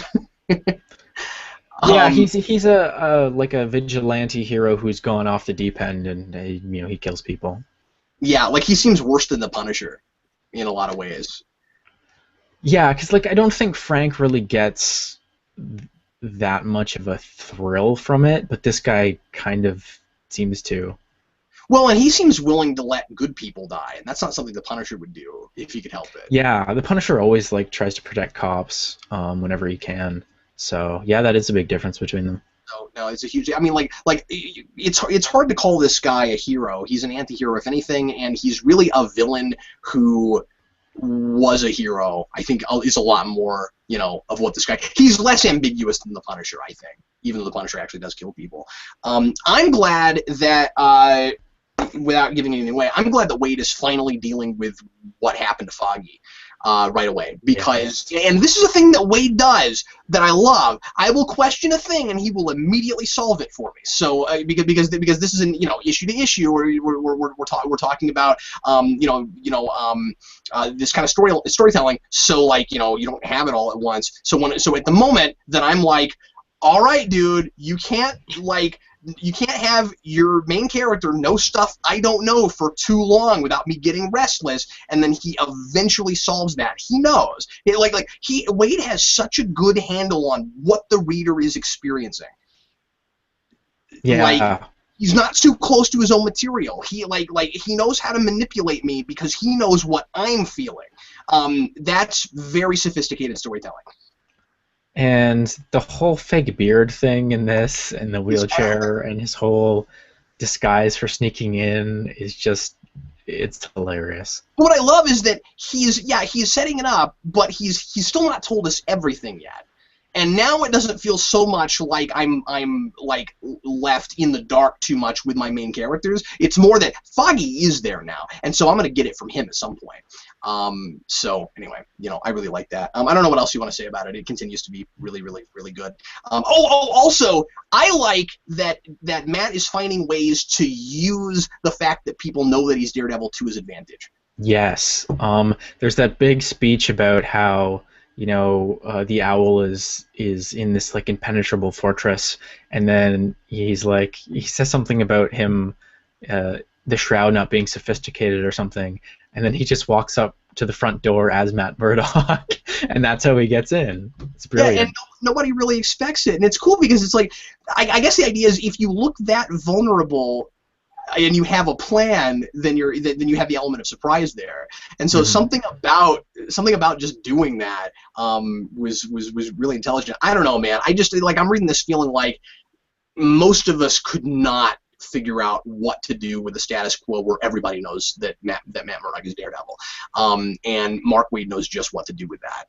And so I find myself astounded that it makes sense and that he's not floundering with it, because it's gotta be the toughest status quo to keep in consistently.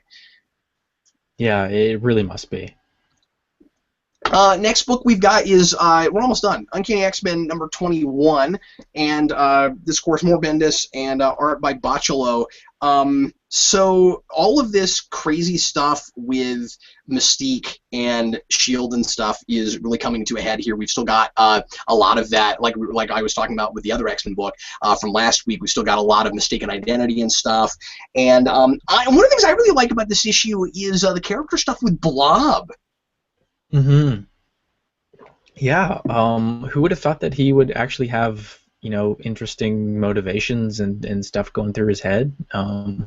I'm really suddenly interested in that. I mean, they kind of put a pin in it a couple issues ago, and it was interesting. And then here, we're really running with it. He's Mystique has turned him into a drug addict, and it's really for the mutant growth hormone. And I'm just loving this whole Madripoor thing that's going on right now with the mutants. I love that. It's cool. What else did you like or dislike about this issue? Well, I guess at the end, Beast figures out who seems to be behind some of the stuff going on with Shield. Because in this, all the helicarriers show up to the Xavier School and start attacking people, and the Shield is like, it's not us. Somebody else is in control. I don't know if we should reveal who that is, but I'm really curious to see how that character fits into this. Yeah, I was thrown for a loop with that. I mean, it's your standard big comic book bad guy reveal, kind of, except that, it's nice that it's just a character has figured it out instead of, this person showed up! Yeah, but I mean, this character, too, has really nothing to do with the X-Men, so... yeah, that's a good... It's doubly weird just for that reason. But I guess where there's opportunity, that's where villains go. Yeah. Okay, the last one we had, I guess I forgot that you were reading this book, Alex. We've got Magneto, #4, and this is Cullen Bunn with Javier Fernandez. I don't have a lot to say about this issue. I felt like it was pretty light on story. It seemed like it was kind of just doing more of the new Magneto status quo, where he's going to find people that hate mutants, and I guess the people that he finds this time are, you know, another subset and kind of interesting, and they're like these obsessed religious zealots that think that they're on a quest from God to kill mutants, which, you know, we've seen before with X-Men. It's good, but I just, you know, I don't have a lot of reaction to it. What do you have? I'm kind of the same way. I mean, I'm someone who always likes solo Magneto stories because they always trade in the whole, you know, background with the Holocaust and all that stuff, and it's very, very dark and Very dark and gruesome. Yeah, but well done, and it's kind of artsy, while still being, you know, somewhat graphic. This obviously isn't something, you know, a book for kids by any means. But yeah, I don't know. I don't have much to say either. It's good. It just continues on with what's been going on for the past couple issues, but it's worth reading. Yeah, I mean, you know, I'm looking forward to this picking up plot-wise and going in a direction, instead of just feeling like episodic Magneto goes and kills some people stories. But you know, what's running through his head is good. Last thing I've got is Buffy the Vampire Slayer #3, and this one is co-written. So we've got Christos Gage on this book, and it's co-written this time by Nicholas Brendan, which is awesome, and he does some really cool stuff with this. So Nicholas Brendan, of course, played Xander, and he gets to write this issue because it's the return of Dracula, and Xander and Dracula in the TV show in an episode had this whole thing, and Xander, and it's funny, and Xander was like his minion, and there is this odd, almost love triangle in this between Xander and Dracula and Dawn. And that's kind of fun. What I'm not liking about this book right now, and I guess it's just because I don't like Dawn as a character, is this whole Xander dating Dawn thing. And those two together right now are in the kind of standard rocky place in their relationship for a Whedon story, and that's where a lot of the drama is coming from, and I don't care. So that's unfortunate that I'm having to read that stuff, but the Dracula stuff is great, and Dracula has some cool character stuff in this where he's realizing that he's a man out of time, and that his world is over, and he's having a hard time figuring out how to live in the world the way it is now because people are no longer threatened by him or, you know, worshiping the ground he walks on like he's used to, because the rules of magic have changed, and suddenly with all these new magical changes, all these new vampires can do things that Dracula can't do, and he's very intimidated by it because he was, for the longest time, the only vampire who could do all the things he could do. And so in the Buffyverse, you have all these things that Dracula can do that the normal vampires can't, but then they left it all there for Dracula because he's such an old vampire, and he's so good at being a vampire that he kind of willed all of these abilities into existence. That's how cool he is. And so it doesn't make any sense, but it's awesome. And like, you know, he can turn into animals and things, and suddenly all of these other vampires can do all those things too. And I never really cared that much for Dracula in the Buffy show. I thought it was kind of fun when we had him, but it was kind of just a jokey, goofy episode. And I love what Christos Gage is doing with him here. I think it's fantastic. And I don't know how much of that was Brendan's idea, but it's really fun, and kind of sad to see Dracula put out to pasture. I really like that idea. It's really fun. But anyway, so yeah, this book's at a good place. I like that it's about vampires again. I like that Buffy is about vampires again. That's my favorite thing about season 10 right now. Anyway, all right. So was that everything, Alex? Did you have anything else? No, I have a book, and I know you're reading this too. I don't know if you picked it up this week, but that's Thor: God of Thunder, #22. I missed it. I didn't see it this week. Crap. Okay. They must have sold out at the store. I didn't get to go yesterday. I had to go today, so they must have sold out. Okay. Well, tell us about that, and then I'll pick it up next week. It just kind of continues on in sort of the way that you would expect. Roxxon as being Roxxon, and Thor just can't handle it because he's used to hitting things with his hammer. There's some cool stuff with, like, I guess the daughters or the granddaughters of Thor in the future. stuff. There's some great imagery with like Galactus with his teeth knocked out, which I just think like I want that on a gigantic poster on my wall. That's just the coolest image, I think, because I mean it's Galactus, but he's got his teeth knocked out. I won't really say too much more than that. We get some good stuff here with, I guess, the new love interest, Rosalind, I think is her name, and she's talking to Phil Coulson, and I don't know, Phil Coulson in the comics is kind of odd. Bland? Really bland? Yeah, he's very much a company man, way more so than the movies, and I guess the TV show as well. He's just kind of like, don't ruin the cars and stuff. He's kind of like, you know, Agent Dad. And, Agent Dad! Yeah. Yeah, I won't really say much more than that. It just kind of continues on. Future Thor gets to a point where he decides,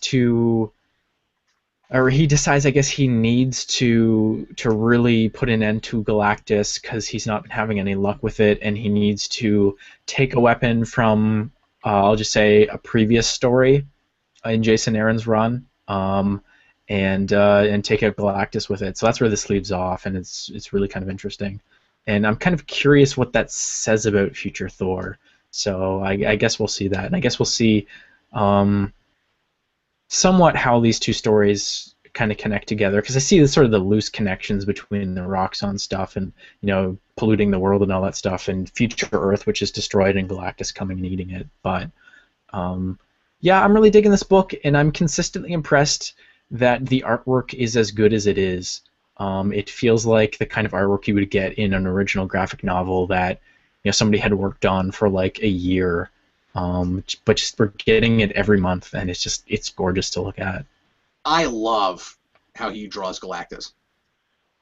Oh yeah, oh yeah. Like, that's my favorite thing about that book right now, is every time I get Galactus, I'm like, yeah, Galactus. I love the way he's drawing that. He looks really mysterious and strange, and yeah, that's great. Okay, let's go on now to Book of the Week, unless you had another book. No, that was it. Okay, cool.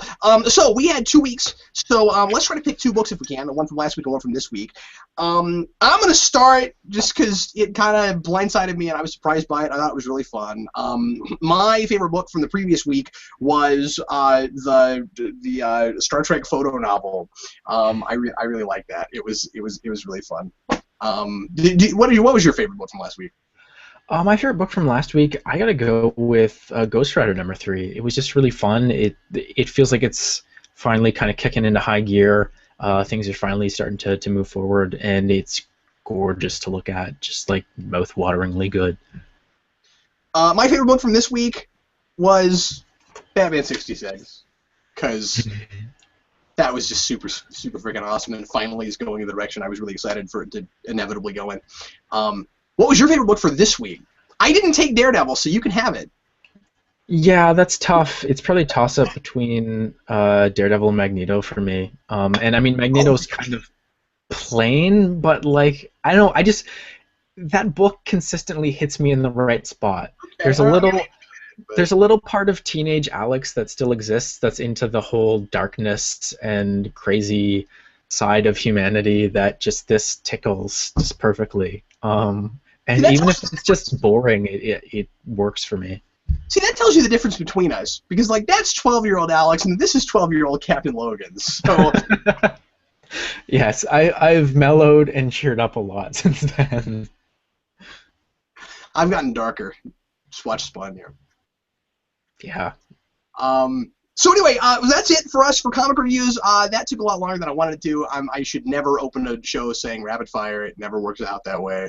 Alex and I have never reviewed comics together like this before, and I was just really enjoying the conversations, so hopefully other folks did too.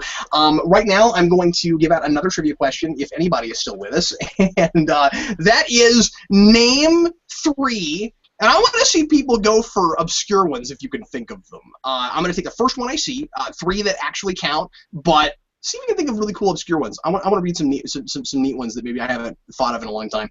Name 3 what-if stories that are under the original What If monthly title. like any of the 3 volumes of original What If, where it actually usually said the name of the story on the cover. Name 3 What If something happened, and again, put that as a personal message on Facebook or send it to me over Twitter. The first person who I see is going to get Original Sin 1 and 2 digital copies.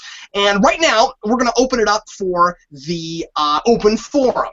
We're going to talk for probably 15 or 20 minutes. I know this is going to be an ultra super long episode, but we haven't been here in a couple weeks, and I'm having a lot of fun hanging out with Alex. So here we are. And please send us questions or comments, anything you'd like us to discuss for the next 15, 20 minutes. Alex and I are going to chat a little bit about anything you'd like us to that is related to the current comic industry at large, or superhero culture at large. Those are the things we talk about on the show. And again, send those as a tweet on Twitter at Geekvolution, or send it as a personal message on the channel, and I'm going to look at those right away as we go along. Alex, are you excited for X-Men Days of Future Past? I'm freakishly excited for that movie, and I know.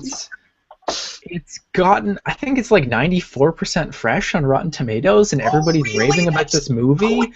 That's so exciting.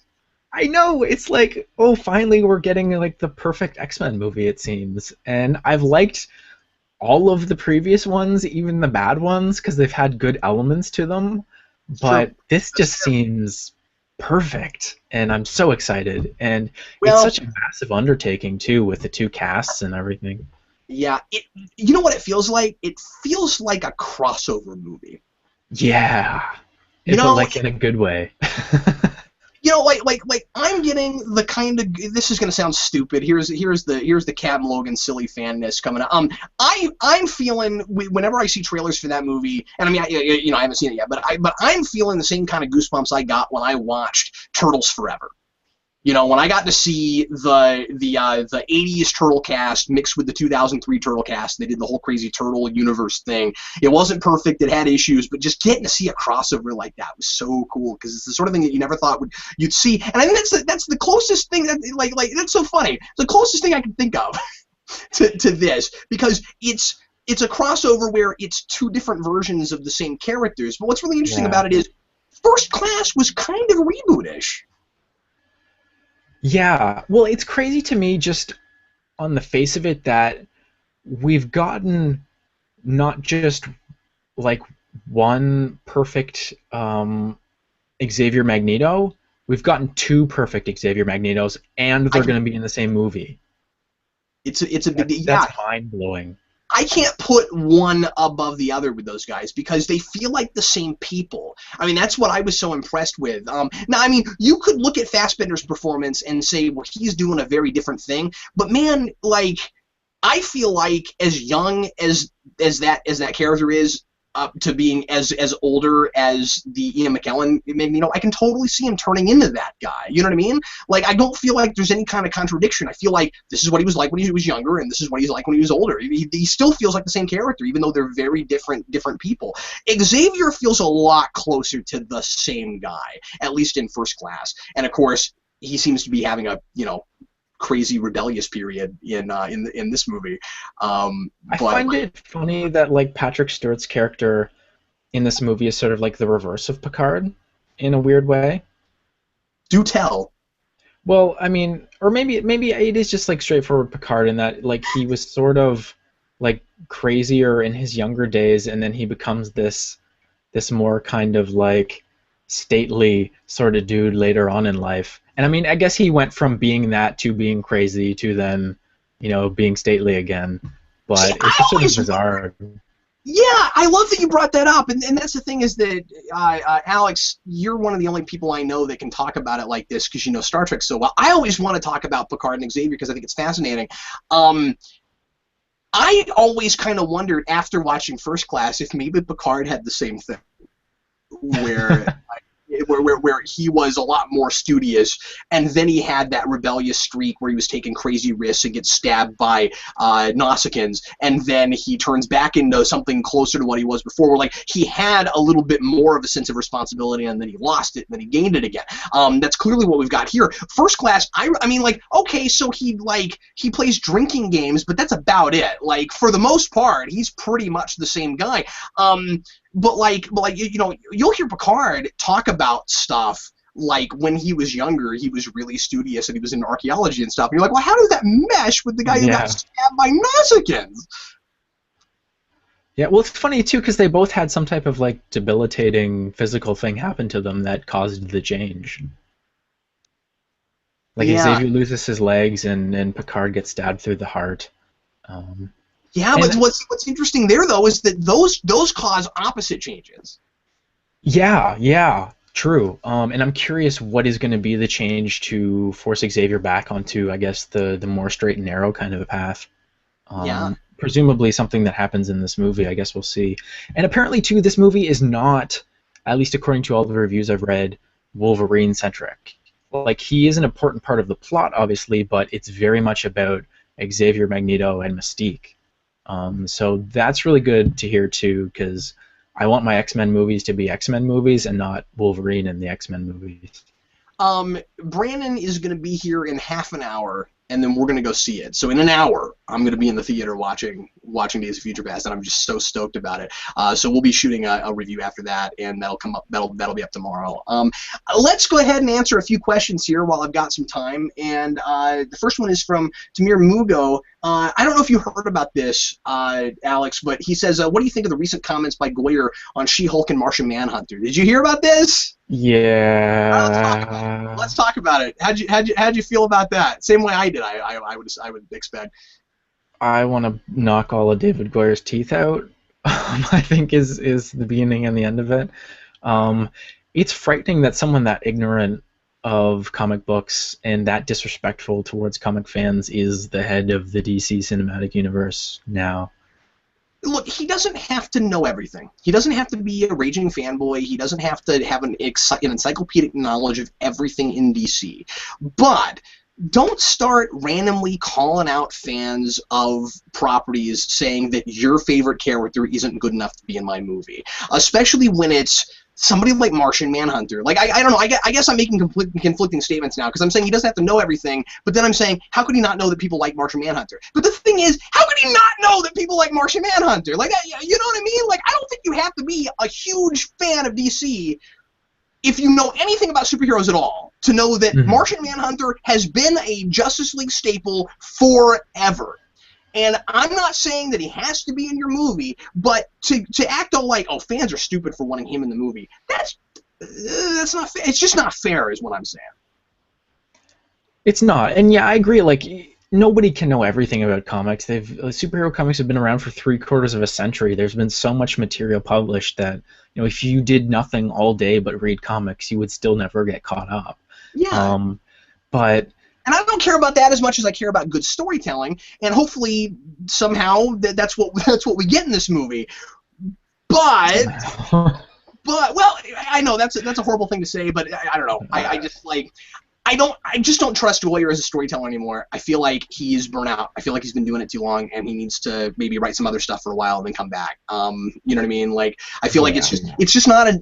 This is just my opinion. I know I'm stepping on toes when I say this. Just how I feel about it. The last few things I've seen Goyer write, I feel like he's not into the characterization and the storytelling as much as he is finding ways to get people to want to go to the movie. And I feel like you can do both. I always say that. I think you can do both.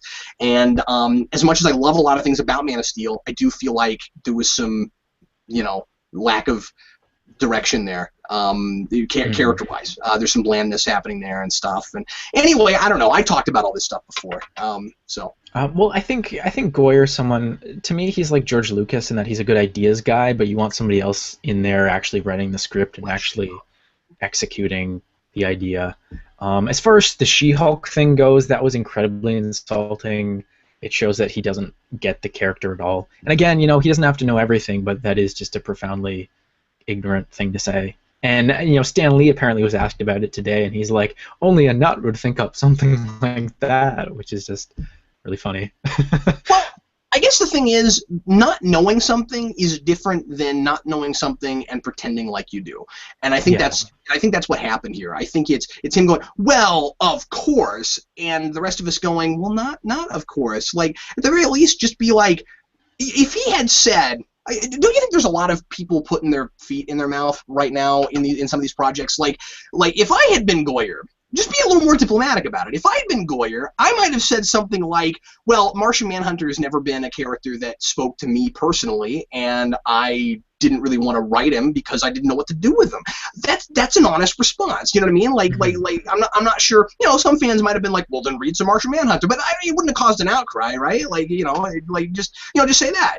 You don't have to insult people over it. For the record, Golden Age Martian Manhunter comics are awesome. They're crazy. It's like every single issue, there's some type of weird asteroid or meteor or something about to hit Florida, and he has to like go stop it. And because he's, afraid of fire, he has like a villain who builds a suit that is insulated and just like shoots fire out of it. It's crazy. Steve Baxi wants to know what we think about, hi Steve, about IDW's cartoon books, Dexter, Samurai Jack, and their Crisis-esque event. You and I each seem to be kind of sampling those some. I just read the Dexter book, really liked it. You read one issue of Samurai Jack and didn't really care for it. I'm really stoked about the crossover event. I think it looks fantastic, and I think finally it's going to be nice to see IDW actually do a crossover and actually do a crossover. So anyway, I don't know. Have you read anything other than Samurai Jack? No, I haven't. I've been really curious because I've heard about the Dexter book, and I loved that show, so I really want to check it out. And I don't know too much about this crossover, but I'm certainly curious. I've been waiting for it to start. I guess maybe it's next month. I keep thinking it's supposed to happen any day now. But yeah, and Powerpuff Girls has been amazing all the way through. I love that book. The last issue was freaking hilarious. Let's see. Daniel Schneider again. Do you think that Future's End might end New 52, given the teaser had pre-52 Firestorm and Tim Drake Robin? Oh, well, that's wishful thinking. It is. I mean, I would like to be wishful. That could be exciting. I don't know. I think it's probably more likely to be, because remember that Future's End doesn't have an apostrophe in it, which means the implication would be that multiple futures will end. And I think it's more likely to be ultimately a big crossover universe kind of story where maybe we'll see those characters like they exist someplace else, as opposed to we're going back to them. I think that's more likely. Yeah. I'm a little bit curious about this Firestorm because he has a completely different costume, and the costume that they're using is one that Canadian artist Stefan Grambard designed for Project Rooftop, that whole superhero redesign blog, a couple years ago. And I actually talked to him briefly on Twitter about that and showed it to him, and he was like, I didn't know about this, nobody consulted me. And it's like the exact same costume, which is a really, really bizarre kind of thing that they're like just ripping off random redesigns that people have done for characters. It's truly, truly bizarre. But that's what makes me kind of think that it's probably just another alternate universe kind of thing. You know, like that. That's where we can most readily do that kind of thing. That's true, but I mean, I just think like if somebody comes up with the design, then they should at least be credited. I agree with that, but there's a lot of unfair editorial nonsense at 52 at DC right now. The company is now just called 52. That's what they're called. William Parcell, do you think this is interesting? Do you think Magneto looks at Cyclops as the heir Quicksilver never was? That could be interesting. I mean, it's sort of in a weird place right now because like he left the team. He's not really in Uncanny anymore. So I'd have said that. I never really thought about that. Yeah, me neither. I'd have maybe said that a year or two ago. I did get the sense that more recently there were kind of some trust issues there. But, yeah, certainly. Chris J. Faria, speaking of movie titles, why isn't Guardians of the Galaxy called Rise of the Guardians? of the galaxy. No, I'm serious. Because that would be terrible. What else? Let's see. Let me see if I've got anything in my inbox. Some of the same people are asking. Well, certainly somebody wants to know what we think of the Batfleck versus Man of Snaps, Brawn of Justice, Rise of the Electric Pikachu to Escape from Into Darkness, Godzilla, right?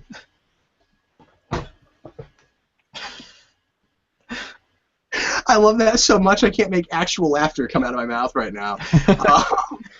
Electric Into Darkness. Yeah. The title's longer than the movie's gonna be. Well, now to be fair, because I said in my and I got blasted by some folks with some of the things that I said, but I stand by it. I think it's a silly title, and I mean like I had a few people who were like, well, it's just a title. Why are you making such a big deal out of it? I'm like, well, I mean, like, I'm making a video about it, so I have to talk about it. That's the thing. Like, just because you talk about something doesn't mean you're blowing it out of proportion. You're just talking about it and giving your opinion. Yeah, and I mean, if I did, then okay, it was just my gut reaction. I literally turned the camera on as soon as I found out about it, and but like, it doesn't mean the movie's gonna be bad, I mean, I said that in the because people are like, well, the title doesn't make the movie. I didn't say the title makes the movie. No, who said that? It doesn't. That's crazy. I do think that titles are a part of artistic pieces, but the problem is these are commercially artistic pieces if they're artistic pieces at all. So the title exists as much to sell the movie as it does to tell you what it is. Well, that's a dumb statement. As much as anything else. What I mean is poems, short stories, novels. These are things where very often the title is a part of the piece. You can dissect it and analyze it as a part of the piece. Why was it called that? What does it mean? What's it saying? I have a very difficult time with the way I look at things and the way I was trained not to look at a title as a part of the piece. And so when I see something, maybe I did overanalyze it. It was kind of fun, so I don't care. That's what we do. But yeah, but like when I was looking at it, it's really hard for me not to look at that title and not say the title tells you what the whole movie's about. The plot is in the title. Batman and Superman fight.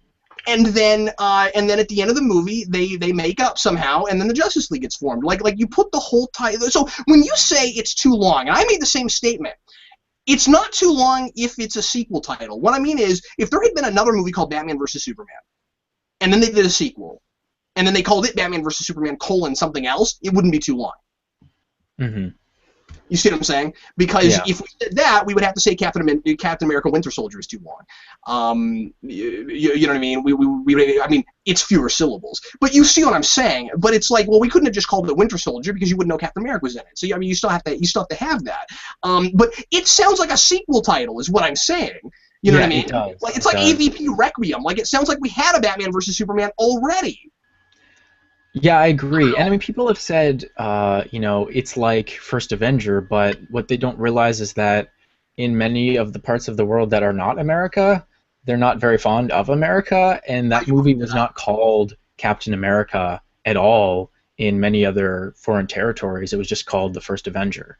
That was very specifically, a marketing decision for that movie because they knew certain places, and I think it was Russia, Ukraine, and South Korea just called it First Avenger. So it's not really comparable to that, certainly. I don't think so either, and for the record, I didn't like that title either until I saw the movie. Like, once I saw the movie, I felt better about it. That was another comment I got a few times where some folks were like, well, nobody cared about that. No, they did. A lot of people did complain about that, where it was like building up too much to it. I mean, too big of a deal out of Avengers instead of Captain America. But like, so at the time, I felt that way about it. But then, my mind was changed a little bit later. I'd like that to somehow be the case here. But why does everybody say that? Every time anything happens, everybody's like, well, nobody complained about it when this similar thing happened, and it's like, well, weren't you paying attention? Because they totally did. Yeah, in this case, they did. And I was one of the naysayers at the time that was saying that the Marvel movies were making too big of a deal out of Avengers before Avengers came out. Like I was a little bit negative on some of the strategy because of stuff in Iron Man 2, especially, where it just seemed too gimmicky and I don't feel as much that way now in retrospect, having seen Avengers and other things after it. But I'm just saying that at the time, what I'm saying is these are gut reactions. It is the first time I see a thing. I have not turned against the film. I'm not saying I'm not excited to see it. I'm not saying it's going to be bad. I'm saying that there are some things I find maybe a little bit alarming, and I'm going to be surprised if it's as awesome as it should be. But I'm ready for it to be. You see what I'm saying? Like, I don't know. Yeah. I'm trying to be as level-headed as I can be about it. Yeah, agreed. And on your point about it being, maybe troublesome in some respects, the Batman v Superman thing, I think clearly everybody understands that that's hinting at some type of ideological dispute that Batman has with Superman, which is why Batman's name is first in the title, because in a court case it's the plaintiff and then the defendant. Yeah, I've heard that. I didn't think of that. The thing is, I didn't think of that when I was making my video on it, because the V thing, like honestly, I think we might be giving it too much credit saying that, but it'd be really cool if that's what it was. You know what I mean? Like, what if it was more of a courtroom drama, or sort of? That could be cool. But I'm just saying that like AVP wasn't that. We've had other movies with V in there that just means verses that are not playing on the court case ideas. So my trouble with that is they're setting up a universe, like if that is the case, they're setting up a universe in which it's Superman who has the questionable morality and not Batman. And that is, I just think, fundamentally wrong. That's just not those characters. I know, and if the movie is great, then I'll like it for the sake of the film, but I'll still kind of wish that that's not what we were doing with him, just because I feel like this is just me, I feel like what Superman stands for is very relevant right now and needs to be in movies. You know what I mean? Like we're getting it with Captain America, why can't we get it with Superman? They're different characters, but you see what I'm saying. So the thing with that idea is it's more of a problem because the whole idea of having Superman kill Zod at the end of Man of Steel was somewhat of an arbitrary choice. So if that is in a writing standpoint, I mean, Goyer decided to add that just so that he had a punchier ending. He's basically gone on record and said that. So if we get to this movie and that's the crux of the whole thing, I mean, you want them to deal with that, yes, but I'm just saying that it would be really unfortunate if Superman gets thrown under the bus as the more morally ambiguous character just because of an arbitrary script choice.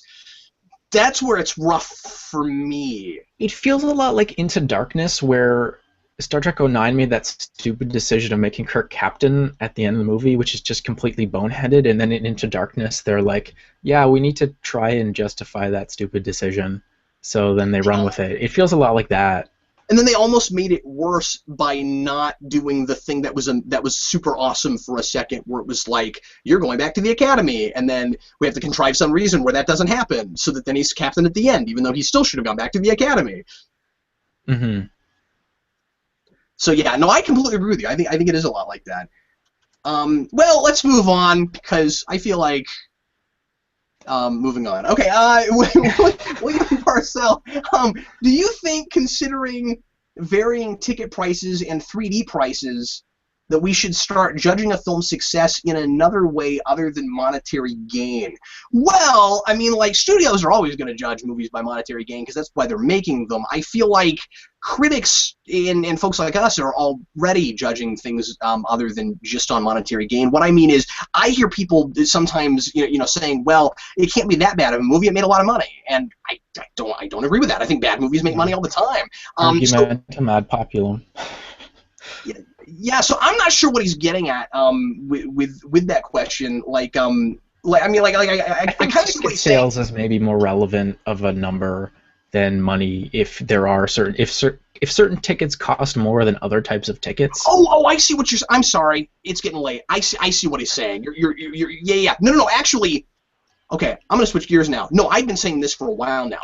We need to be judging it more based on head count, because we're comparing. Okay, pretend like I didn't say the last thing I said. Because we need, what we're doing is we're comparing opening weekends to opening weekends for 20 years ago, when ticket prices were cheaper and we didn't have 3D. And so a $90 million opening weekend now is still great, but it's not what it was in 2002 when Spider-Man broke the records. When Spider-Man came out, $95 million, or no, $115 million opening weekend. $119 million opening weekend, and then then like movies now make that kind of money. It's not the same thing. They're not. It's not as much of a success because tickets are more expensive, obviously. Mm-hmm. But we do still judge it that way, and I think it's a way for studios to just act like movies are doing better than they are. Yeah, that's probably true too. And there are the people who are like, well, you don't worry about adjusting for inflation, but it's like $1 isn't worth $1, 10 years ago even. That is a big factor, especially when we're talking about the amounts of money that movies make. Even just a few percent, that's like potentially tens of thousands of dollars. I wish somebody would explain to me why we can't judge it by head count. Doesn't that tell you more? Like how many people went? It should. Doesn't that tell you more? I don't know. I know a lot of people don't agree with me on that, and I just still don't understand it. So maybe I just don't understand enough about economics, but I don't get it. Let's do a couple more questions. Let's see what else is here. Some of the same people are asking a lot of questions here. Let's see here. Oh, it's like all by William Purcell. Let's see. Sorry, give me just a second here.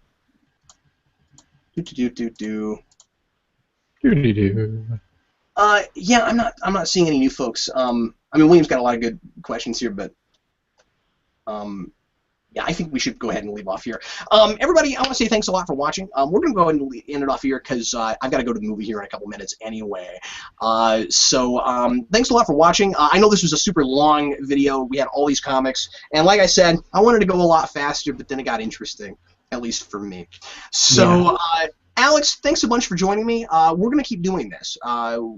These shows will not be 2.5 hours every week because we will not have 35 comics to review for you. Mm-hmm. And I am hopefully going to find the time to sit down and get all the timestamps in, so that folks afterwards can go in and just look at the ones that they want to look at. Anyway, so we'll see you again next week. This theoretically should be going on my channel too pretty soon. So you may have been watching it on my channel, but thanks, Alex, for hosting it. And we will be here again next week. I'm Captain Logan. I'm Superhero Enthusiast.